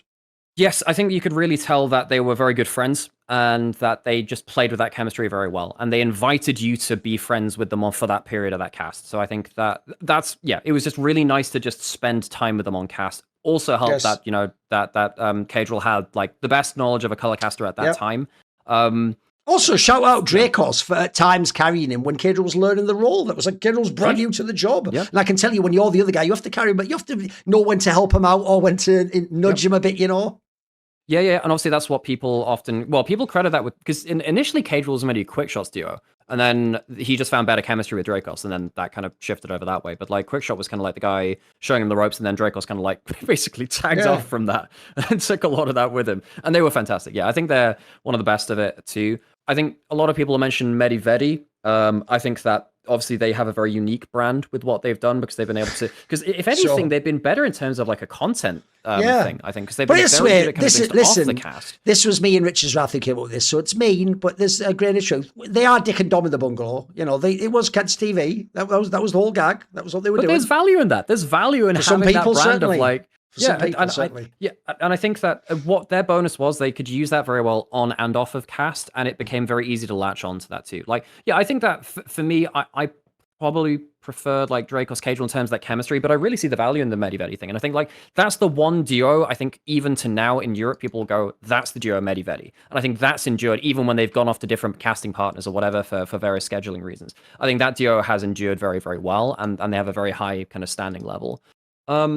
I think another one, you go back far enough, I think that when you have like Quickshot Deficio or Quickshot Crepo, two very good duos. Very, very good duos. I think that Crepo, obviously, the way that his kind of casting career came to an end was very sad, but Crepo is fucking great. I think he's one of the best color casters of all time. And just any pairing he was in and around like season 6 really was when he kind of took off from that, was absolutely insane. But obviously Quickshot Deficio was like a similar archetype as well of like a ex-pro player with like a really kind of like good sense of humor, with Quickshot kind of backing them up with really good structure. My problem with that one is I always just, because I'm somebody who's done a lot of analyst work, I preferred Crepo on the desk though, when he had like time to break down a replay or some skill tree or something, That's a problem. An itemization. Yeah, I actually always thought like, I agree, Cadril and Deficio is mad slept on. That they were essentially the next generation Joe and D-Man of how hype they were. Everyone saw them as iconic, right? Here's the thing. I'm going to be rude. I've never given much of a fuck about the LCS. So since I know people do think, it's not my opinion, but some people think Captain Flowers is the GOAT. The best combo, just because collectively they did enough years that the samples are, it's probably Captain Flowers and Kobe, isn't it? Like, let's be real. Kobe is probably one of the, I've also met him in real life. He's one of the most amiable people ever. Like, he just has crazy charisma. Everyone likes him. I also think because he has charisma, no one ever questions his game knowledge. I've heard him say the odd thing that was mad, but even I went, Wait a minute, that doesn't make sense. Nah, but he got away with it. Who gives a shit? I'll believe you, Kobe. Go on, mate. The bonus which Kobe has with Flowers is that Kobe is the highest energy color caster in the world. There aren't many color casters which like really gun for it in the high energy moments. We had like the I never doubted them moments, and he just has that really good upper end of like high energy color casting, which I think fits with Flowers because he is like probably the highest energy like play-by-play on average of any play-by-play out there. So they match each other in terms of their tone very well in the high energy moments. Not that they don't do it in the other moments too, but that's like the really special moment with that too. A deeper cut, I suppose, further back. Let's make this the last one though. Yeah, the last one I say Freak and Jet. I think Freak and Jet from LCS actually at their peak were really good. Freak had a very different voice for a lot of the play-by-play. He was also willing to be the heel from play-by-play, which basically no one else has done. I can't think of another play-by-play that's been a heel. Like he'd actually actively shit on players while he was casting them, and he would make it work. And then you had Jat, who always brought numbers to qualify things in a fairly engaging way. I think that he was really good at backing up his points come what may. He'd always have some kind of logic for it, and I think he's been very good at that too. So I think those two work very well off of each other. I also personally prefer Jat as an analyst, but it's just my own bias. Sadly, if you don't know, most casters are better on Desk than they are. Yeah, but here's the problem: the thing. 99% of people, a little bit of it's narcissism. Sometimes it's more fun. They want to be a caster, not an analyst. I can tell you that was actually a sickness in Counter-Strike too. A lot of the best analysts just went to the casting job. I would be the director who goes, "I'm Hitchcock, you're the cattle, you're on the desk, mate, you're on the thing there. Shut the fuck up. Never the twain shall meet." That's what I would do. Anyway, next question. TFC MYQ, I can't remember which LPL team he played for, says, has there been any fan you've interacted with online or in person who has left an impression on you? By the way, I know you just mean tell a fun story, because obviously, objectively, yes is the answer to all of those, not least because anyone who opens social media to their mind will definitely have an impression made upon them that they may never forget. Some might say you'd be in a fucking padded cell right now going, how can he say that about me?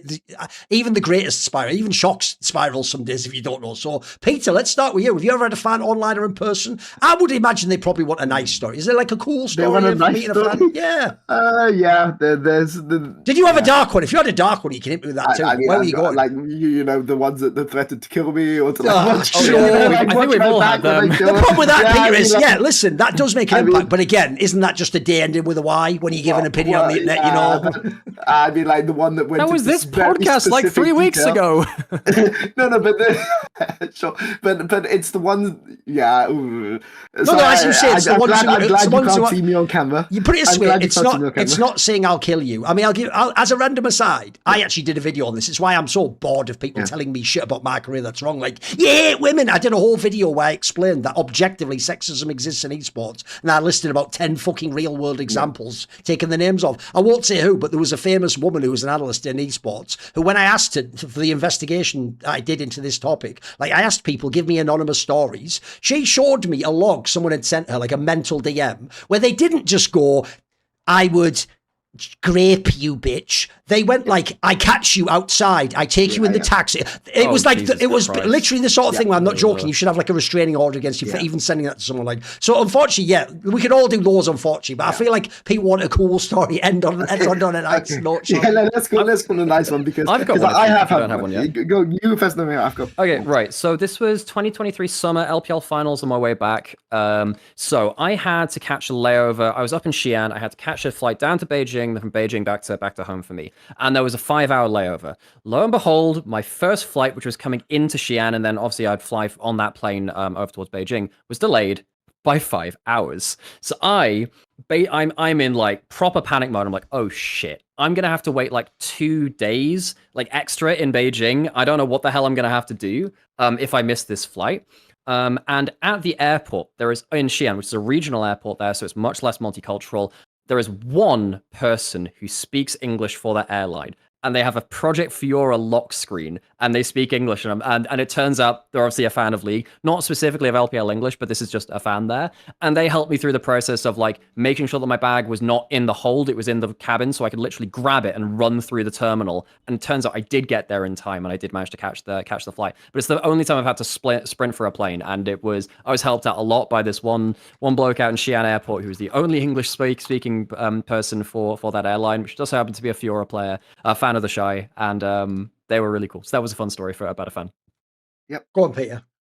Yeah, I mean, positive reaction. So there was one very specific positive interaction I had with when I was in NA, where there was somebody who was like the biggest Vulcan fan in like the entire world, right? Like you can possibly imagine. And yeah, just an error. No, keep going. What? It's a joke. Keep going. Okay. And just getting her the opportunity to finally meet Vulcan after like she said that she'd always come and he was never there. But actually, no, I've got an even better one, which is from Europe, which is, am I allowed to say this? Go on. There is somebody who was working for, I think I'm allowed to, if I don't go specific enough. Yeah. There was somebody who was working for the Japanese delegation to France.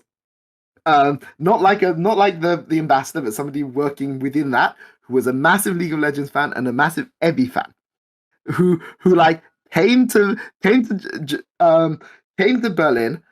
to meet Evi and didn't meet him, didn't message like anybody. Like obviously you just message the teams and then but obviously we didn't win many games out split, so there wasn't a fan meet. He just went and left.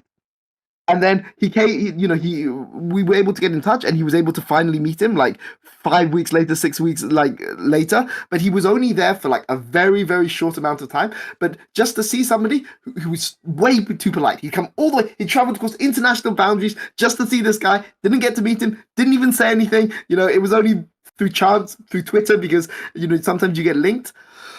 That he was finally able to meet him, and yeah, I mean that just his happiness like left a really, really positive impression, I would say. Right, what I'll do, since you guys are just picking feel-good stories, fans who just want to meet someone, I'll do the pure Thorin narcissism. This is 11 out of 10. All right. Because I actually have a gear that I could go to that I think actually, it's old school poker, not all in. You can't match me on this one. It's when famous people revealed they were a fan of mine because I come from other games from beforehand. So I'll give you a couple just straight off the cuff. How about this one? When I first went along to the EU LCS, at the time, one thing I've done in my career I'm very proud of is I have never been a pussy when it comes to asking people for interviews in person. I would ask literally the most unobtainable person, where the other journalists, I won't say who, go, don't ask him, he doesn't do interviews, he doesn't like it. I would just go, you know what, mate, he'll decide that. And I would just go and ask them. And if some of them, I'd ask them like 5 events in a row. And eventually some of them would say yes. But as a result, I would also get the ones where the perception was they were aloof or weird, or they were like, oh, I'm scared to ask him, or maybe they don't like media. So I'll tell you a cool one. When I went to EU LCS and I was just getting into League, right? One of the cool things about my career is I was obviously in games. If you go back far enough, Quake, etc., but mainly Counter-Strike. I've been in Counter-Strike the entire time the game has existed, both in Europe and North America. And so when I went along to the EU LCS in 2013, I went along and people at the time could rarely get interviews with Soaz. He basically just straight up told me I used to play Counter-Strike. I was a big fan of yours. So I was like, that's actually fucking insane. You're one of the best players in the world. Like, what the fuck? And this is also dope because he gave me a way more brutal interview. Like, this will make you laugh.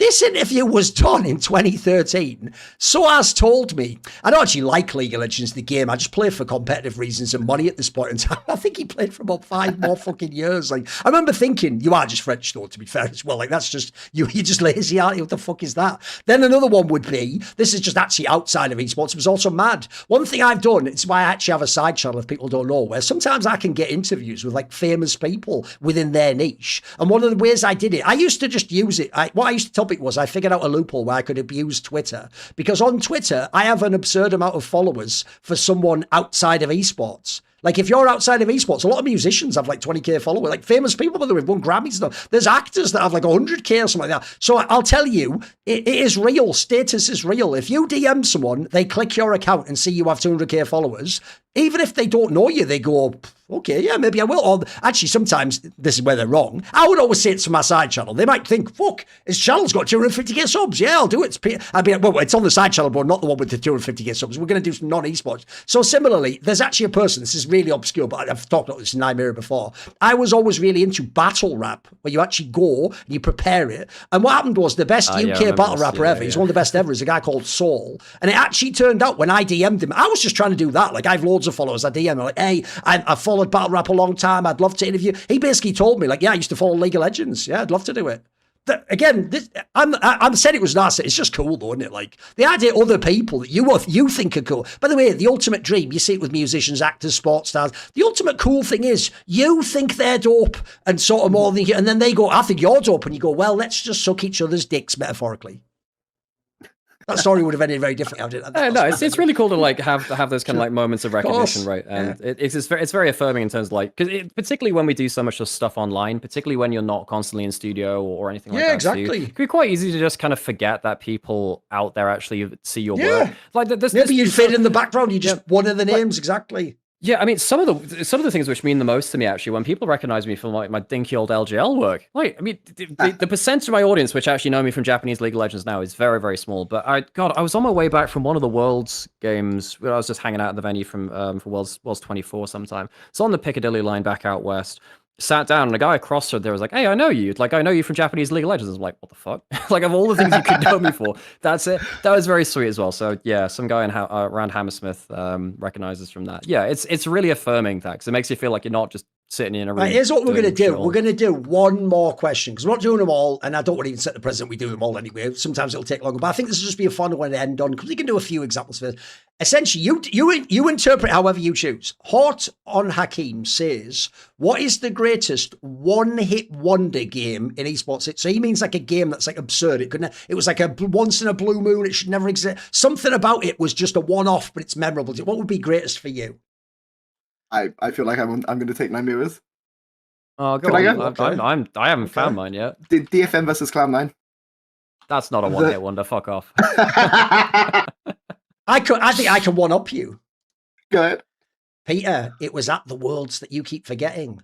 It's when ANX beat Rock's Tigers. Bro, forget that. The Thorin, they beat G2 and see who gives a shit. They're Western teams. They beat the #1 team in the world. By the way, I guarantee Rock's Tigers would say, yeah, Jemeb would go, oh, me, that is the #1. But I don't. They still don't know how that happened now. They still don't know how it doesn't. Again, no, I've told this story before. That particular result is what caused the infamous story I've told many times. That someone looked and there was one guy did have that pick'em. They said to him, why did you pick that? He said, I was drunk at the time. Yeah. It's one of my favorite anecdotes of all time. It's so stupid. Because the point is, no human being. Remember, this is when Russian teams aren't even in the ULCS, bro. They're like a wild card team. And I don't care that it's BO1. Nobody wins against Koreans in BO1. What are you talking about? That was peak Korean era dominance, you know? This is before Trackers Knife left the game as well. Like, this is peanut, mate. What are we talking about? On that note, probably Garm versus Fnatic. I mean, I know that like Garm have been like a pretty hallmark team, but the Levi Nocturne game in 2017, where like he just pops off and the level 6 Nocturne at 5 minutes or whenever it was at Worlds 2017. I mean, we still talk about to this day. And like Levi's a great player, and he's had many great games. That is like pinnacle of his career though, in terms of how much impact it had on the world scene and everything. So probably is. I think that one qualifies as well. Do we have another? Any more, Peter? I'm just thinking off the top of my head. Here's what's mad. This guy is so mad. How do I know your own lives? I'm going to pick INTZ, a shitting fucking Brazilian team, beating EDG, the champions of the LPL in 2016 Worlds. I think that's pretty good, Peter. You know what? I don't know how. I bet Clearlove still has no clue how that happened. And he probably go, oh, cool, you went on to a career after that. That's nuts, bro. That's pretty bonkers, isn't it? And some bloke called Peter Dunn, who was just an LPL fanboy, was fucking coaching them. I mean, look, I didn't think that was a surprise at the time. So Get out of here. We've actually all forgotten the greatest one-hit wonder game in history, bar none. Kaboom versus Alliance 2014 Worlds. That is the one-hit wonder to end all one game wonders. My problem with that is, before since. I will just say this. They deny it. They've even denied it privately, but I heard from sources that when they went up 2-1 in the group, they just went out drinking before the game, and that's why they troll picked and they lost the game. And I genuinely think they were told not to ban. And I genuinely think they troll picked the draft too. I actually really think at the time they thought, this is before INCZ, they thought we could ever lose to a Brazilian team. Bro, we just perfect gamed the Korean team and beat Cloud9. Like we're through. This is essentially the lol, let's pick stupid shit. And if you don't know, they picked one of the worst comps ever fucking realized in League of Legends. Like that was insane. That's up there certainly. I mean, the one that for me has the most impact on me as a person is IG versus CLG at WCG 2011, which is for people that don't know. IG, top team in China. Yeah, I think you told the story in the do, past one. Yeah, yeah, exactly. Expected to do really well, and this is the reason like the odd one is so. And this well was the CLG that had to be Canadian, obviously. So it was a mix exactly. of TSM. It wasn't the real, but it was the exactly. It was like Canada versus China, basically. You know, even though Canada were called CLG, they were like basically Canada versus China, and they beat. They stopped them, right? Which was a massive shock at the time. Yeah. Yeah.